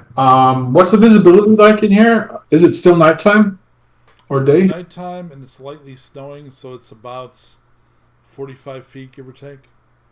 All right. I'll touch my necklace and I'm going to fire off daylight Yeah. and I'll drop it on the fire. So you guys aren't going to be hiding and dodging in and out of shadows because Correct. the goddess sees all, reveals Yes. all. All right. So I'll fire up the daylight from the necklace and then I will cast. I'm going to bring out my pestle. I will cast my pestle. Boom. Spiritual hammer. Okay. And I will target the fellow that Benji wounded. Do it. And that's a 21 to hit. Beautiful. Damage, please. Yeah. 1 sec. What are you doing? Yeah, spiritual weapon. There we go. Sorry. And I hit him for... That's not correct. It's +3, so 8 points of damage. He only had 7 left, so the pestle smashes him like using a salt shaker to crush a roach. You're like, boom. All right, that is the 5th one dead. At this point, Up, who is the... Oh, can I yell something? Sorry. I'm sorry. Just wanna... I'll just yell out, you can always surrender! So while you're doing that, the high priest of Benji Oh my god. starts yelling something in Draconic. So none of you actually understand what he's saying, but he... Ara Iskaroto Benji! Ara Tirakurata Benji! Go ahead and Space, give me drop a d20 for your priest. Yeah. I hope I roll a natural 20 for him. I rolled a 3. Oh no. We actually, the camera's going to catch one of the assassins looking over like, what? They don't know what to make of this turn of events. You don't know what he said, but it doesn't seem to have landed fearsomely. Okay. Right. Who's the last person that... Jinjak was the last person that acted, right? Sturm has not acted this round, correct? Not enough is round 2. Yeah, because you've already had an act. So go ahead and act now. Okay, how many are There's left? 2 on you. There's the 2 that you intercepted before they could get to. Oh, just that one? There's just one left? Right, because one went down. It's just 1 left, yeah. Okay, so there's one left. Okay, I'll just walk up and whack him with my Kwai So sword. he's already in combat with you. He's one of the guys that hit you. Oh, that guy! Yeah, Yeah, you okay. absorbed all Step on him. Yeah. Yeah. Pulling an Ant-Man on him? Okay, Yeah. I'm gonna go ahead. I'll go ahead and hit him with my sword because that's how D&D works. Well, besides, it's such a pretty sword. So I'll be adding a D... I'm rolling for my battle axe, but it's the yours same has thing. Constellations on it. Yep. That's why I bought it, and that's why I took the spell Flame Blade. Was for a prop that I wanted. Goody. That's a Okay, good 21 not counting my my bless spell. damage. So the damage is going to be this plus a D8 plus a D4. Hold on. So it is 13 plus a D8. Is it? Or, sorry, plus a D6 for the fire damage. Or sorry, ice damage. Wait, is that D6? There it is, D6. Get rid of that one. Ah, shoot. Okay. Select. Hold on a second. Interfaces. Okay, hold on. Let me try this again. 26. Okay, so here's D6. 2 points, and then also because I'm large, 1d4. Yeah. All right, so looks like it's 19 total. That's it, 19. And that is my turn. Okay. All right. So that one is red, not down, but red, which is egg salad. And Arwina. Yeah. There's 2 wounded ones. There's the one that just got free of the ice. There's the other one that's turned just about pasted just now. She's gonna go after the one that's getting out of the ice because, he's right there. It's also rude. Yeah, it's rude. just How dare he? First I'm gonna roll my guidance, which is a 2. And she's just gonna come around with the flame blade, or at least try to. Does guidance affect combat? I No. think she Oh, meant not guidance. Bless. Bless. Sorry. No, It'll be it'll be a 21 to hit. Perfect. You do? And it'll do 13 fire He only damage. had 6 left, so he is dead. Yeah. 7 of the 12 are now down. And then as her bonus action, she will convert one of her primal wild shapes into her circle of stars, going into her archer form. Which does what? The archer form, well, it won't key up now, but for the folks at home or those that are not familiar, with the starry form. It is really long, but while you're in your starry form, your body becomes luminous, your joints glimmer like stars. This form sheds bright light within 10 feet, dim light for an additional 10, and it lasts for 10 minutes, or unless I die. The Archer specifically, the constellation of the Archer appears on me when you activate this form as your bonus action on your subsequent turns when it lasts. While it lasts, you can make ranged spell attacks, hurling luminous arrows that do 1d8 plus your Wisdom modifier. Excellent. Yeah, all right. I remember you're not very familiar with those, so I It will. is their turn. One makes a whistling noise, and the survivors, and there's only 4 survivors at this point because those last ones would go down, will run. Is the party's priority to try to stop as many as possible from escaping as possible? Yeah. Okay. Oh, that wasn't my priority, but That's okay. not my priority. My priority is to make sure to save as many lives as possible. Yeah. Okay. So I'm confused. Who needs to be saved because they're running? Are any kobold? Oh, sorry. Go ahead, Benji. No, you go first. You go first. Are any of the kobolds hurt, injured, damaged in any way, shape, or form?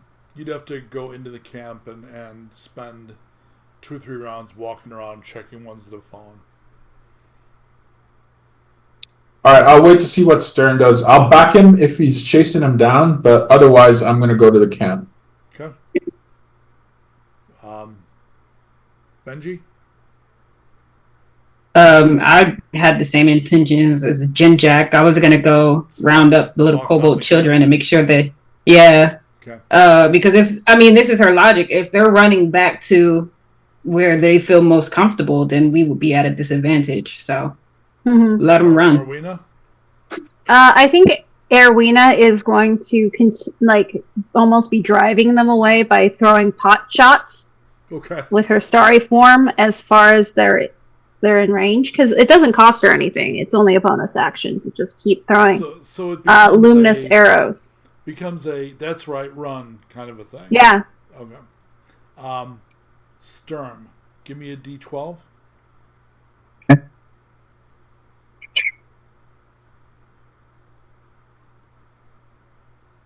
Got a 10. Okay. I'm going to say that Sturm personally takes down 2 between the Archer form Arwina and the fighter Dragonborn. A third goes down and 1 gets away. So you can now decide if you're going to track him down and try to make sure that one is dead, or you can just go back to camp and lock that down. So Sturm normally he hates killing most anything, but he's worried that this could directly influence Arwina's survival. So he does want to go after him. Let me know if he's within 60 feet, though.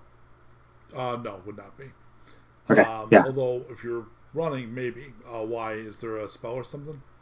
Yeah, I have a couple spells, but I have one with 60-foot range I'm thinking of.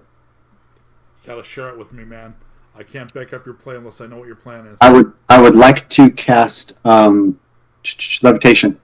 Oh, okay. Ooh. Yeah, keep running. I don't care. Right, totally. So, because it's fresh snow, and they weren't taking enough time to seek rocks or anything, you do a survival at advantage to track him. Hopefully this will be easy. And I get advantage to roll twice. Yep, Okay, so 6 for 1. Hopefully that won't be better. that won't work. 21. Plenty. So I was going to say 14, 21's plenty. So you are able, and you're much faster than he is right now. I'm assuming that your change in size changed your speed. Is that wrong? No, it does not. No, and I would be burning bonus actions. Actions to Right. dash, of course. So we'll say he gets within 60 feet. Do I get a saving throw against levitate? Yeah, you sure do. Quick question: Is this one unhurt?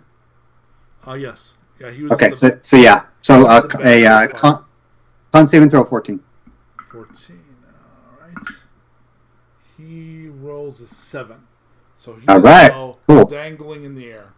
Okay, so 20 feet up. Whoop. And then I will cautiously approach. And then once I get within 30 feet, I'll throw a couple hand axes at him and then start blasting with chromatic orb. You easily take him out. Okay. These were actually not as incompetent as they seem. They had 24 hit points. They had 2 weapons that did 2d6 plus 3 damage. You just rolled really well and chewed through them very quickly. 12 of these guys was legitimately a threat, but not the way it played out. I need a D12 fate from Benji, please.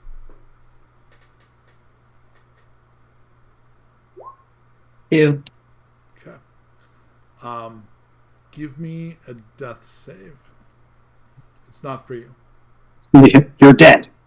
Oh, you can't say things like that.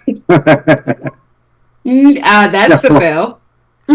So when I do death saves for NPCs, generally I make it 1 roll. So it's a pass fail, live dead. In this case, there's a few wounded and Jinjak is able to start healing them up.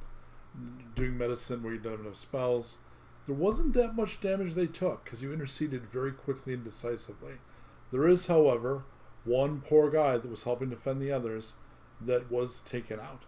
And that was his death save. So there's 1 out of the, nearly 50, 1 kobold did die. I think I kind of bring his body over to Jinjak, and I'm just like, can you help him? I'll try. Okay. He's dead. No. I just look at Jinjak, hand on the axe. Well, no, I'll do what I can. I'm assuming he's dead.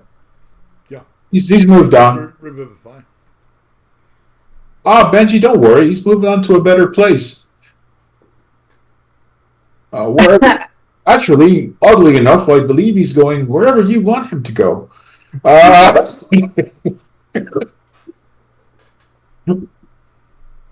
Picture in your mind your idea of heaven. Can you share that with the class? Because I want to know. I think Benji's idea of heaven would be like a plane where she can just like fight whoever she wants to fight every day. So it's just like a constant, kind of like Spartacus. It's kind of that's her idea of heaven, where she can just like she sits in the throne and she's just like, all right, entertain me, and if they don't, they get kicked into a hole. Yeah. All right. Is Benji visibly upset? Yes, she is. Okay. Are there tears? Yeah, I think she would be crying. Give me a D20, please. Oh my god, I'm rolling 2. Okay. All right, what do y'all do? All right, check on Arwina.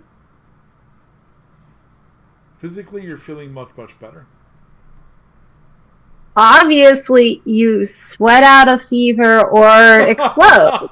And you know what? I think I remember saying I was going to explode, and I think I was correct. Indeed, you did. Do you feel like you have it within you still? So I'll do like that internal diagnostic of like, am I still dying? You know, when you don't feel any connection, when you look at the horizon, you don't see a red glow, none of that. Good news, I don't see an ominous red glow or feel like I'm dying anymore. So obviously, I needed to just sneeze it out. Let's check her eyes. Nothing. Normal. This is good. The assassins are gone. They will not be able to report back. Maybe they'll just think I'm dead. That's even better. I like this idea. Them thinking I'm dead. Yeah. Oh. Benji, you want to check the bodies of all those dead red fellows? I need a moment. All right. I'll take care of it. Okay. They do not have anything of value. All right. Well then, let's bury this fellow then. Maybe have Benji say a couple of words. Well, I say some words, and anyone who feels like it can also say some words over him. One of the kobolds asked Jinjak, "Is this what we should do?" Yeah, it's considered. Well, it's the proper thing to just. Nothing else, just to remember your friend who was lost. We normally eat the dead, and then scatter the bones where the creatures can get them. You know, I'm not one to judge your customs, but that's not my custom. I'm not going to judge you. You live in a harsh place, and if that's what you want to do, fair enough. But I'll tell you what I do, and I'm pretty sure what Benji does. I look at Benji and I think, does she go on down here? I never did ask, right? Ritual cannibalism? I don't think so. We have a saying: melancholy is the sweetest spice. Well, we have a saying: don't eat the dead. They've got nothing left. Leave them alone. Oh, wait. When you plant them, do they grow back? Yes, it's like returning to the earth. Oh, they don't grow back. They go back into the world, into the earth, so to speak. Well, that's why we scatter the bones and some of the flesh. We give it back to the world. Well, I understand. Again, though, I'm not going to judge you if you're going to eat this fella, but I'm just going to say, just don't. I don't want to watch you if you're going to do that. All right. What does Benji expect of us? Benji expects you to do the right thing. So we offer Benji the heart first. Oh dear. All right, I'll explain our burial habits, or at least the ones that I know of from growing up in Velen, to them. That is incredibly wasteful. Are you sure? Yes, I am. And then I'll explain. Burial shroud and everything? Yes, we really do want to. Special outfits for dead guys? Yes, and I'll explain a wake as well. But they're not around to appreciate your work. I wouldn't say that. As long as you remember them, they're always around. So you're doing it for yourselves to make you feel better? That's part of it, too. Oh, yes. All right. Well, in that case, I'm probably being really rude. Sorry, I was just... my mouth was getting all set for those ribs, man. I get that you really... You know, I'm just not going to judge you. I understand. You're a bit different, but we tend to feel it a bit more when those close to us pass away. I know you're a heartier lot. That bracelet that we gave Benji, that was my cousin's bones. You know, I'm fine with that. It's precious. All right, thank you. And he goes over, you can hear him talking. All right, guys, you're not going to believe this. We're going to need a shroud, and we're just going to bury him. What? Who gets the heart? Nobody. We bury it with the heart. But first we put him in a special outfit. What? Yeah, he starts explaining the wake, but they walk away. All right, so the next day, mercifully, everybody, you got a long rest in there, so all your hit points, spells, and cooldowns come back. We will begin about 2 or 3 o'clock, so midday, third day. you see an ice fortress. Real obvious what it is. That couldn't really be anything else. And there are some Dragonborn guards that head your way, having seen you coming. And they are clad like, come on, window. Don't be a jerk. Okay. They look like the warrior does. They're kind of the white and gold like that. And the two that are accompanying you say, we should go speak to our brethren and explain what's happened, that we need to go speak to our leaders with you. They're going to be alarmed by the kobolds because there's so many, I'm sure. And I'll talk them down. So just stay here for about half an hour. Okay. So the two of them head off, kind of doing the no, it's cool wave. And they head up to talk to the scouts. Smork asks of Benji, "Is this going well?" I think so. Did the priest wants to know if you're angry because we were talking about eating the dead? No. Why would I be angry? I mean, that's your custom. Wow. You guys are way more chill than the Dragonborn. Well, yeah, we all have different customs. I'm a warrior, and when warriors die on the battlefield, we kind of just take their weapons and, hold them up. Different rules. I'm a coward, so I just try not to think about dying in the battlefield. Well, death is a part of life. We all die. Yeah. We do! Listen, I don't like death either, but I kill a lot of things, so it is a part of life. It's pretty impressive. All right. Thanks. Yeah, did you guys want to eat his heart? I mean, I'm okay with that. Oh, it will be yours. Oh! If it's a hunting expedition or something, it goes to whoever was leading it. And if it's near the camp, it would go to the boss. But in this case, I think it would be yours. Would it have any kind of benefits? I mean, yeah, you consume a bit of their soul, so their strength would become yours. I don't hate the idea. If I could, you want me to? Can I cook it first? Well, I mean, you could. Okay, I don't think I could eat a raw heart. But, if it would make you guys happy, I would try. And he shows his cobalt teeth. Yeah, you're. Yeah. Mine's only come down in battle, so. That might be the only place we have an edge on humans.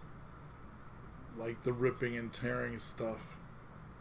Yes. Oh, you said, but you can make fangs. When I'm really, really mad.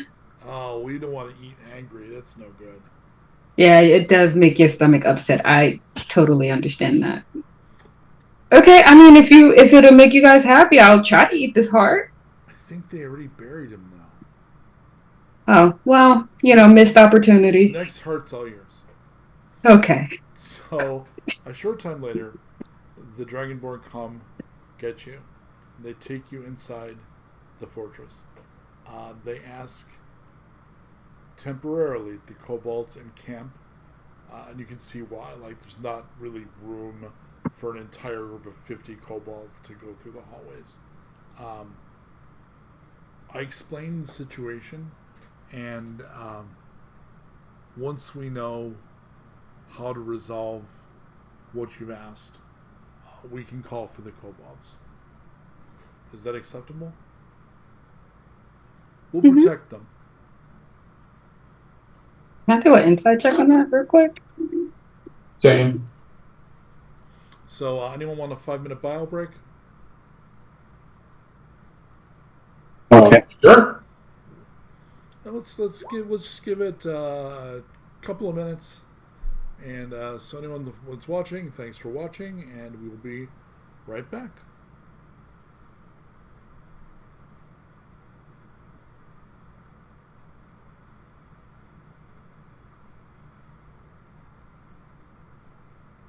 You're back.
Okay. And we're back. You can tell because I'm pouring my brand name diet drink. Alright. You head into the ice palace. The ice fortress. Very much not a palace, very chunky, secure, solid. There are roughly as many Dragonborn in here as were in the other settlement where the servants of the Reds lived. If anything, this seems a little more secure and like there are more here, leading you to believe that the other side is weaker. You're taken into a main audience chamber, and on a dais is a leader who looks like this.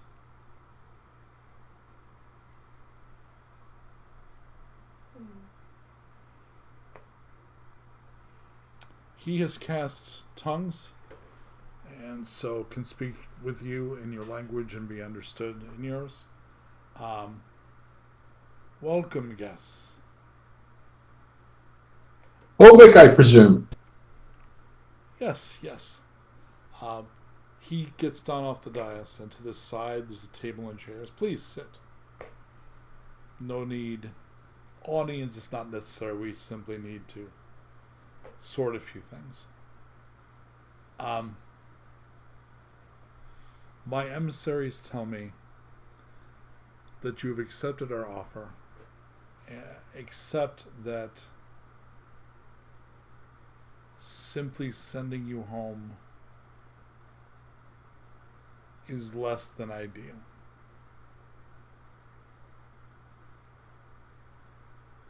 Well, we do want to go home, but we want to take the kobolds with us.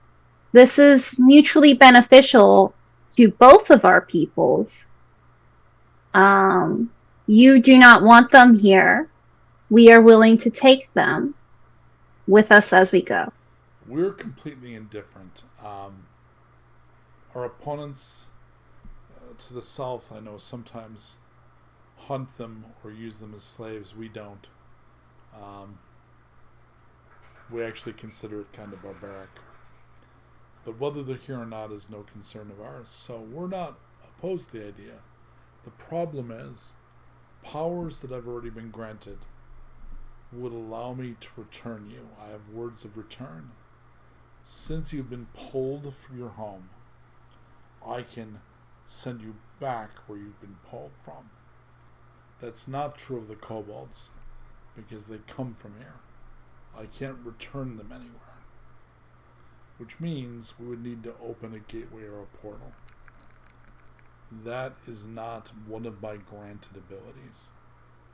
However, it is important that you have chosen this rather than serving as agents of Zeats.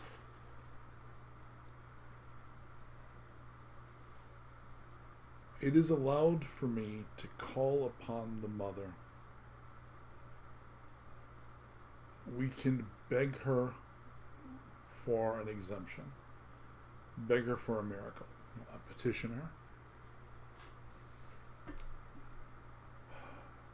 They call me the voice because my primary power, other than the link that I have, which I understand many other priests have, I have a link that I pull from her through which I can perform magic, things that appear miraculous. Mm-hmm. Through that link, I can contact my patron, and she can speak through me. When that happens, I have no agency. I'm a willing puppet. So if you want, I can take you to the ritual chamber at the heart of this place, and I can call up the white dragon, and you can petition her for a portal. All right. So one complication is, it's my understanding that you come from one of the worlds where she has a domain. So you may not be allies.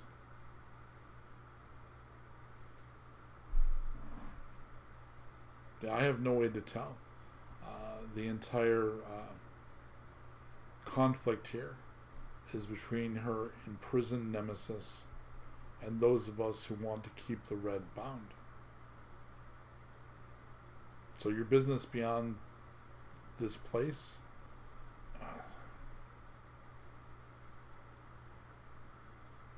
so I leave it to you. If you wish, I will go with you and I will do this thing for you.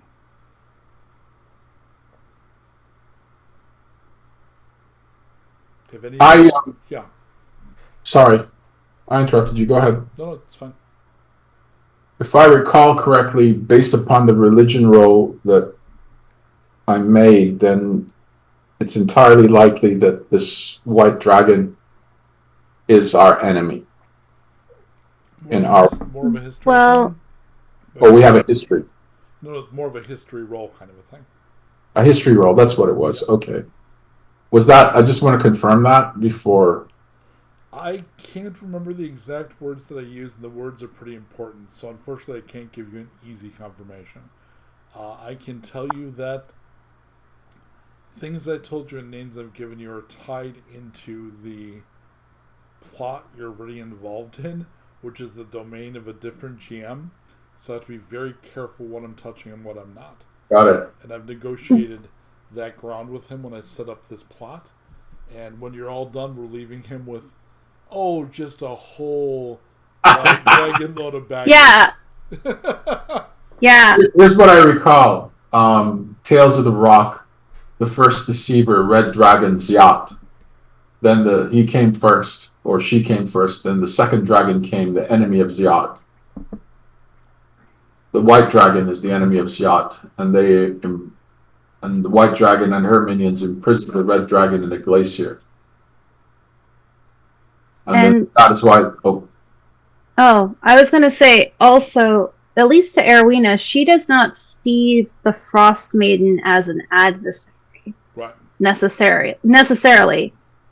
That's true. Because she's reacting to being slighted by a different group, and we're just getting caught in the crossfire. Yeah, but you're assuming that the White Dragon is the Frost Maiden. Or an ally of hers, but we might not be as diametrically opposed as we could be. I understand. I'm not. Yeah. Nothing from the history told us that they were one and the same. Yeah. So they are related. Yeah, that's why I'm. Have any of you stood in the presence of a dragon before? No.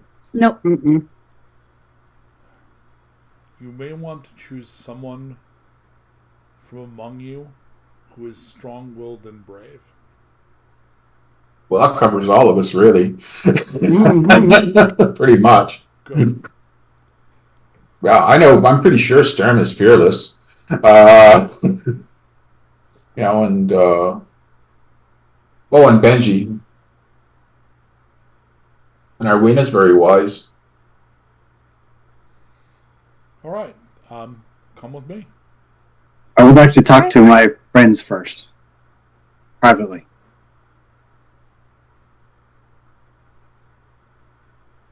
This concerns me a little.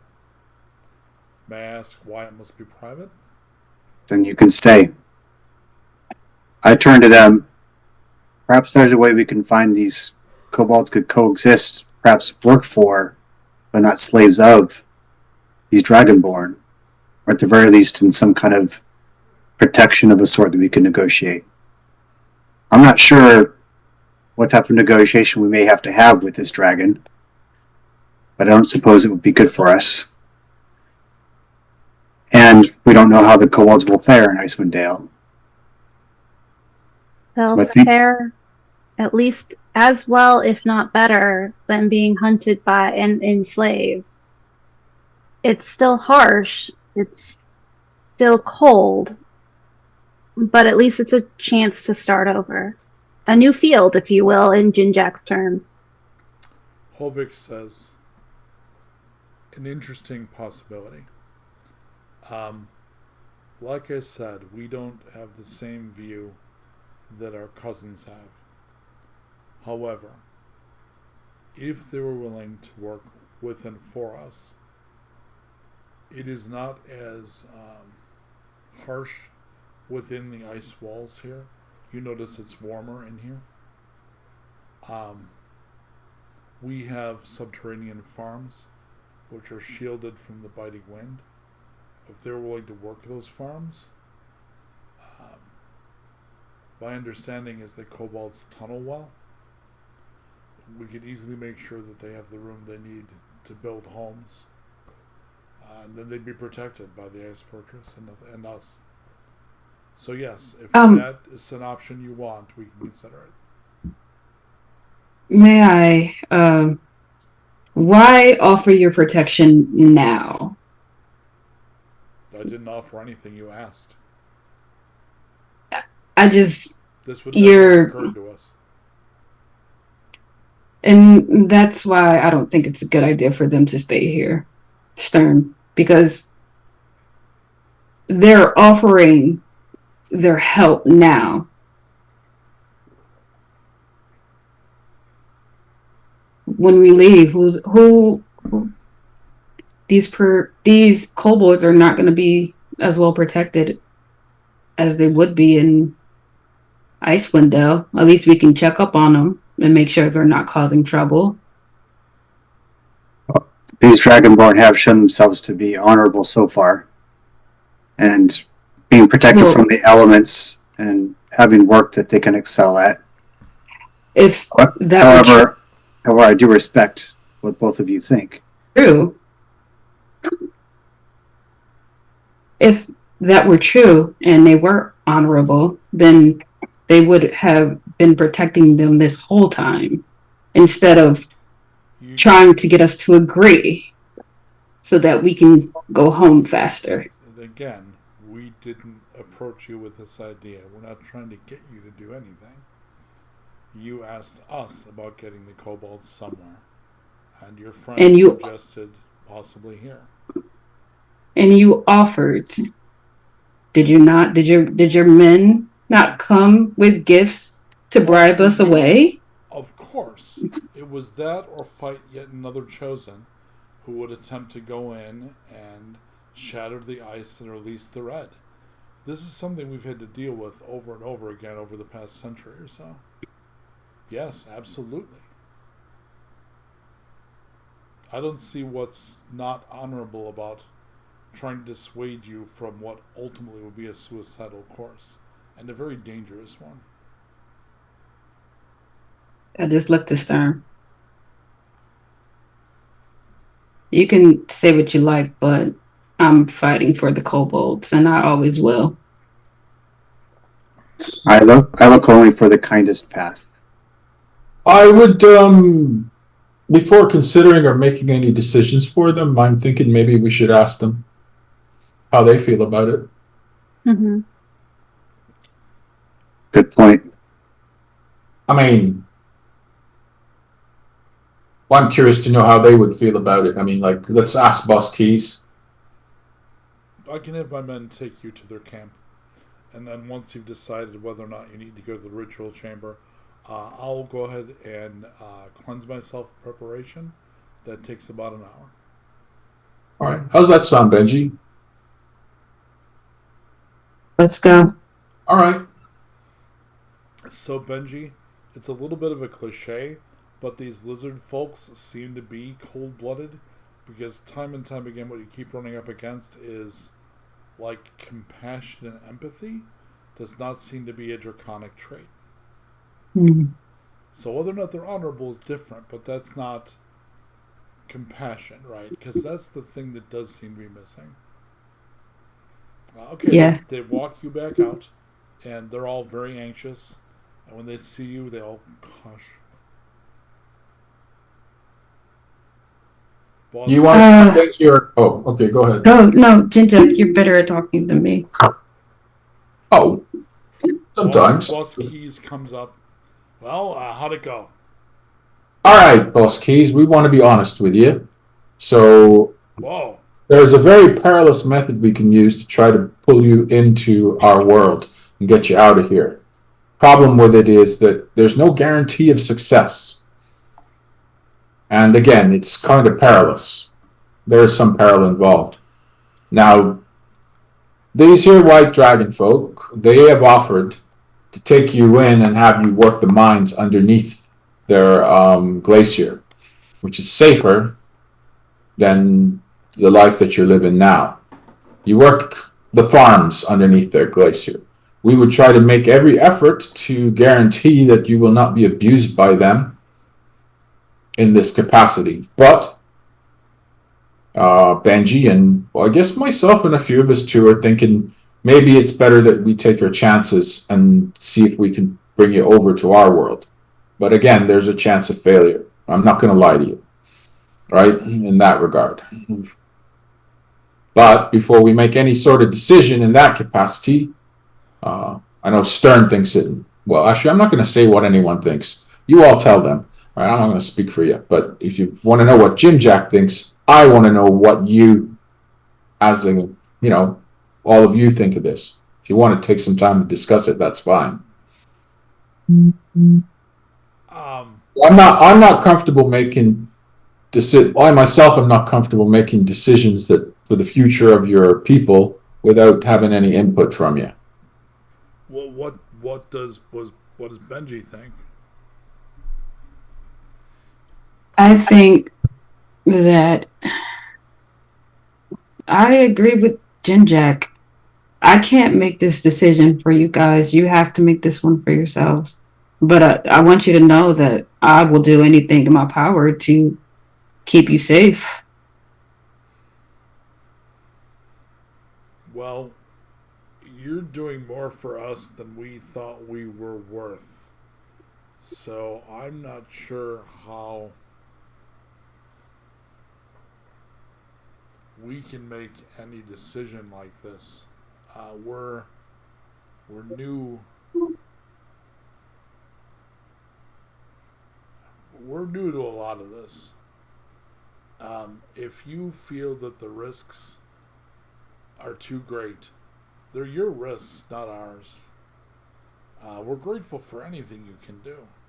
Although, if I'm going to be absolutely direct, working farms beneath an ice palace sounds a lot like what poor Smork here was doing before you found him. Mm-hmm. It's a chance to break the circle that's been happening in quite a dramatic way for you. And sometimes when you're trapped in even a seasonal change where it changes routinely, sometimes you have to break that cycle by having a different kind of spring. But that is your choice. He looks over at Smork. I don't know, boss. And they look over at the priest. It sounds like Benji has spoken. Yeah, it's true. Well, it's not too much to ask. We'd like to go with Benji. I nod and I say, all right, thank you for your input. Shall we? Yeah. Let's go talk to a dragon. I would like to hold Stern back for a second. Okay. And I quietly just whispered to him, I understand that you don't like killing things, and I've just watched the way you were in battle. But I want you to know that if it came down to it, and this was you, I would do the exact same thing. I would lay my life down for each and every one of you.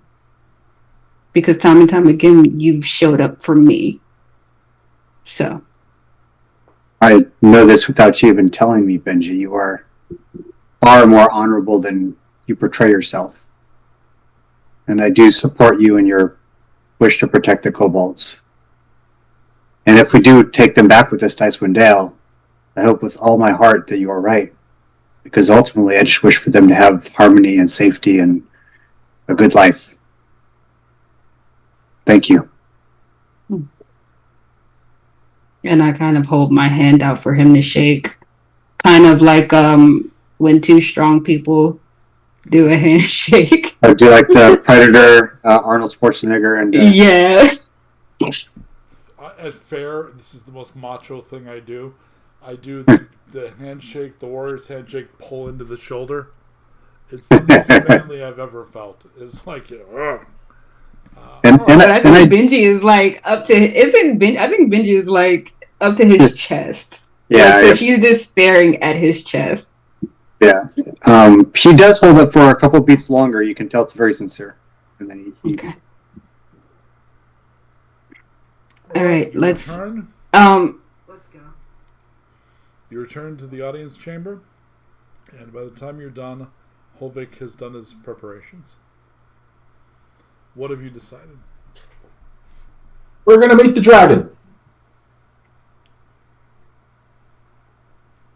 And beg for her help in pulling these kobolds into our world. I'm sure you already realize this, but dragons are inhuman, they are fierce, and sometimes cruel, and that's true of all dragons. Yes, and I know something else about dragons, though, if the stories are true. They're avaricious. All right, come with me. And they take you, and there's a grand stair that leads down to a ritual chamber that costs us $250,000 to build, even digitally. It's absolutely beautiful. And this is what HBO funding looks like. Yeah, you stupid. And there is an ice sculpture of the head of the white dragon, and it's the size of a bus. And he stands in front of it, and the ritual involves cutting his palms, which he does with his claws, and he invokes in Draconic, which you don't understand, and the spell doesn't translate because he's using a spell. Okay. Which one of us wants to do the talking? Because Erwina has enhanceability already prepared for the day.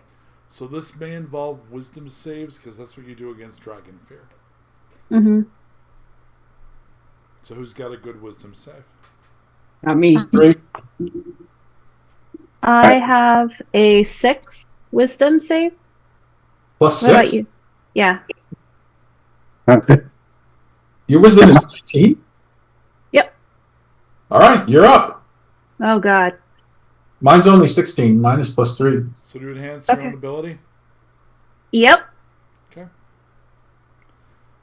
He casts, and this white vapor, very much like freezing steam, comes out, and he inhales it. He turns around, his eyes have gone white on white. When he speaks, there's an echo, and it's amplified. The voice is feminine and really disconcerting coming out of him. You are not my children. No. No, we are not your children. But we come seeking your guidance in an effort to weaken your enemy, Ziat, Make a and his persuasion followers. She has enhanced ability, her charisma. So as she starts to speak, it's almost like you pulling from some inspiration. You know, like those whispers that Galadriel has in Lothlorien? That theme music and like the soft whispers that eddy around Erwina sound like distant voices of elven stars to honey her words. So what's the roll? Okay, so that's not great to start. It'll be... Which one was the higher one? That'll be the 11, unfortunately. Make a wisdom save. Okay. Do you have any special protections against fear? Nope. 9. So she will be probably scared. It says something in Draconic that overpowers Erwina. Erwina loses the ability to speak clearly, so someone else is going to have to step up. She's been overcome by dragon fear. I'll step up. And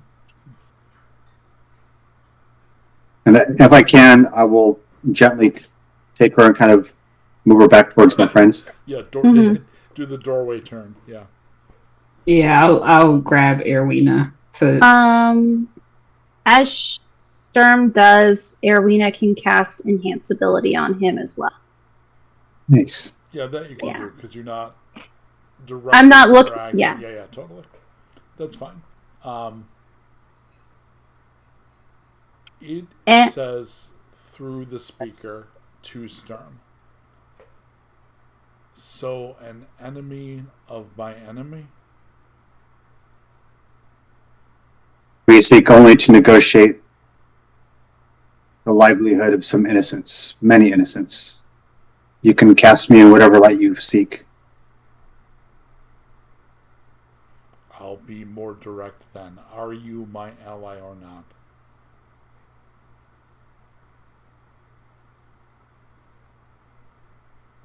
And what would that entail? It hisses service. Wisdom save. Right, here we go. Is it advantage? Is that what I'm doing here? Is that what the enhancement does? No, enhancement on ability checks, unfortunately. Okay, so it's just regular saving throw. She would have honeyed your words, probably. So charisma. So that doesn't help here.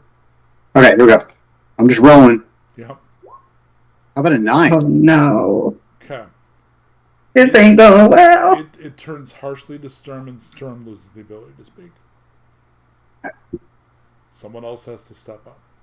I looked at Jinjack. Dragon fears a bitch.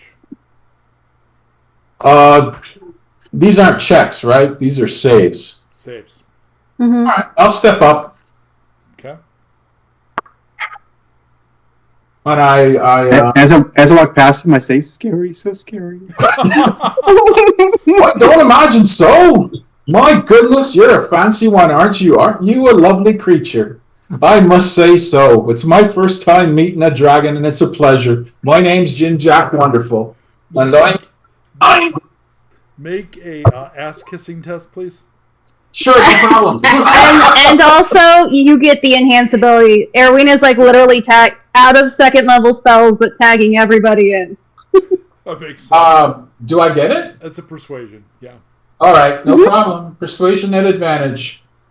You got this. That'll be a 23. Heck yeah! No. Every story you've ever read about greater dragons talks about how vain they are.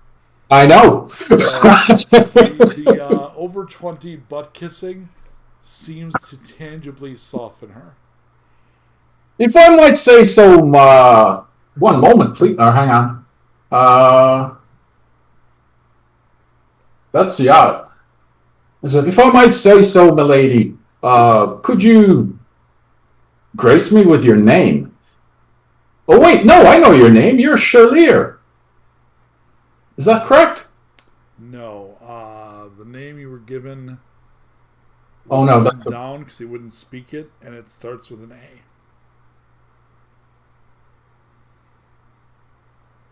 Starts with an A. Yep. I'm checking my notes. So in my mind, I think Your name is Arbitiaturase. So I think you're also literally. I think Jinjack is checking his notes, so he's pulling out bits of scroll and No, I my book and scrolls and whatever. intelligence save. Milady Arbitiaturase. Is that the correct Intelligence pronunciation? save. Do you mind if I just call you Artia?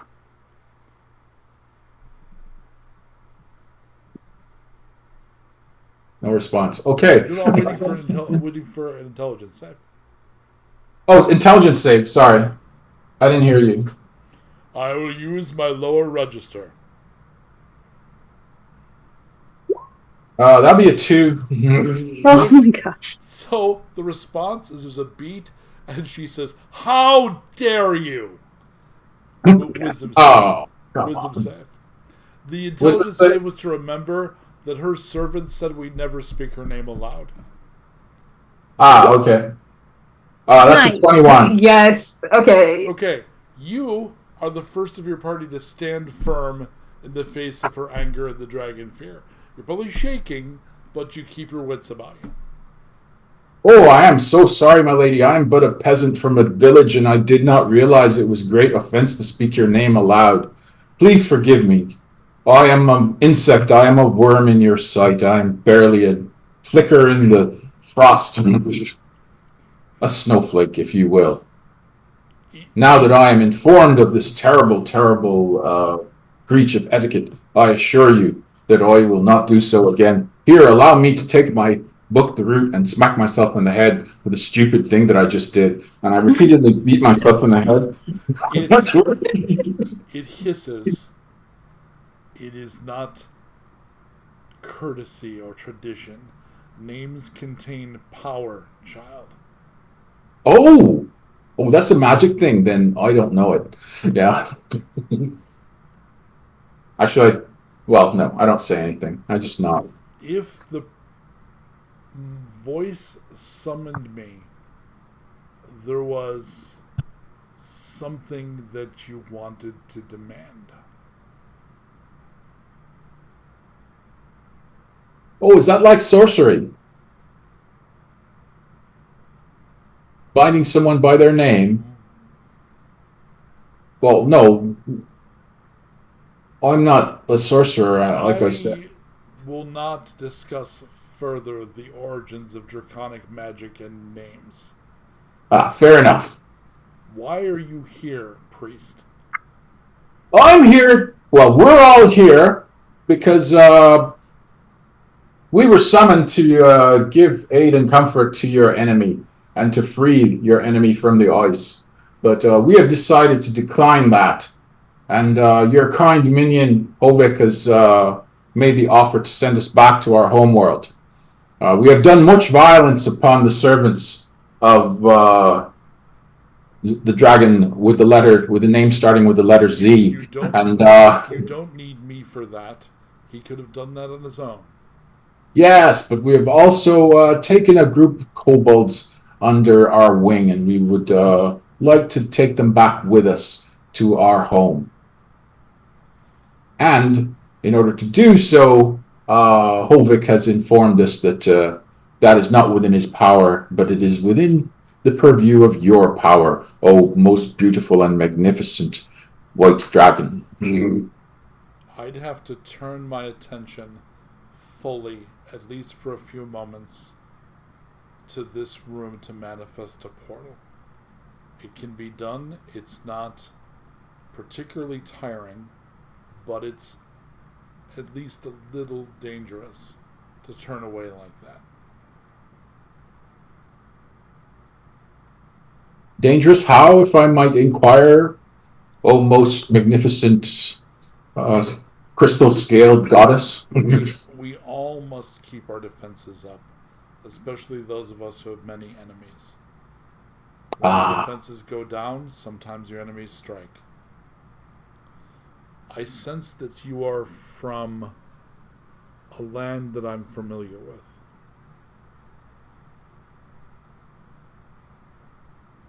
We gathered as much based on our small smattering of understanding of history. I offer this, and then I must go.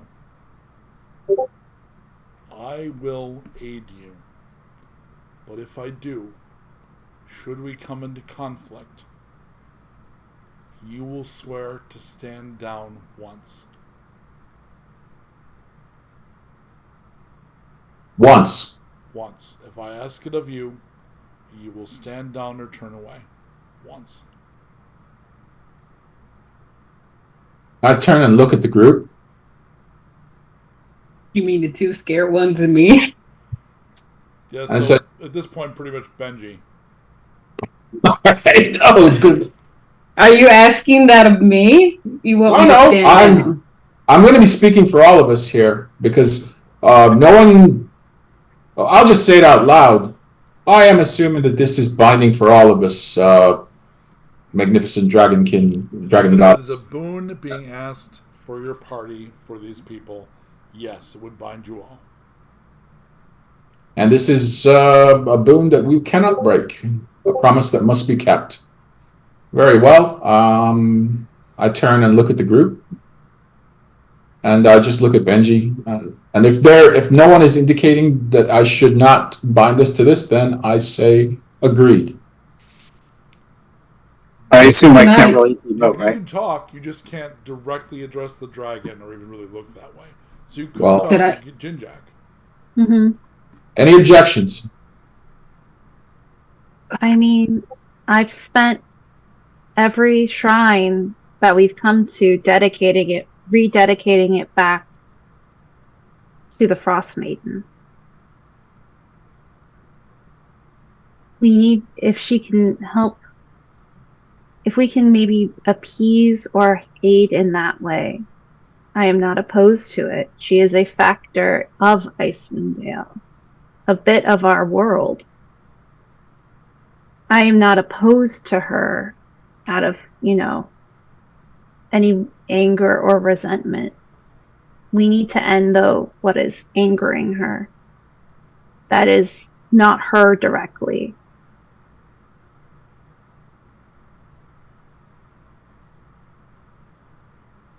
So I am not necessarily opposed. The suggestion, Jinjack, is it would be in a position where we would wish to oppose the dragon, which means we may regret this, standing down and let some atrocity happen. That's correct. But I think I mentioned this before, did I not? It's not entirely possible that we're enemies, but Arena makes a good point. We haven't been actively seeking to kill the Frost Maiden or destroy her, just, appease her. She is angry over the Chardalyn. Well, I knew there would be some... So Benji, She's acting out of rage. Benji, the apparently priest or warlock that summoned up the dragon is crying, and the bloody tears are freezing to his face. I think we need to move this along. Okay. Yeah, we'll stand down. I turned back and said, "We are agreed, Great Queen." Get your kobolds. And then he starts casting a ritual spell. And you hear the dragon voice coming through his mouth. All right. So do you go back with the guards and go retrieve the kobolds? Yep. Actually, I don't want anyone to attack him while he's doing that. So I'm going to stay, but you bring them. Okay. All right. Yeah, it looks to you that whatever this channeling is taking a toll on him, so he's looking weaker by the moment. Does he look like he needs healing? It doesn't look like it would hurt, All right. so you can bolster him. So that sounds like Arwina and Sturm are going to go get the kobolds? Yeah. Okay. The boss is kind of waiting.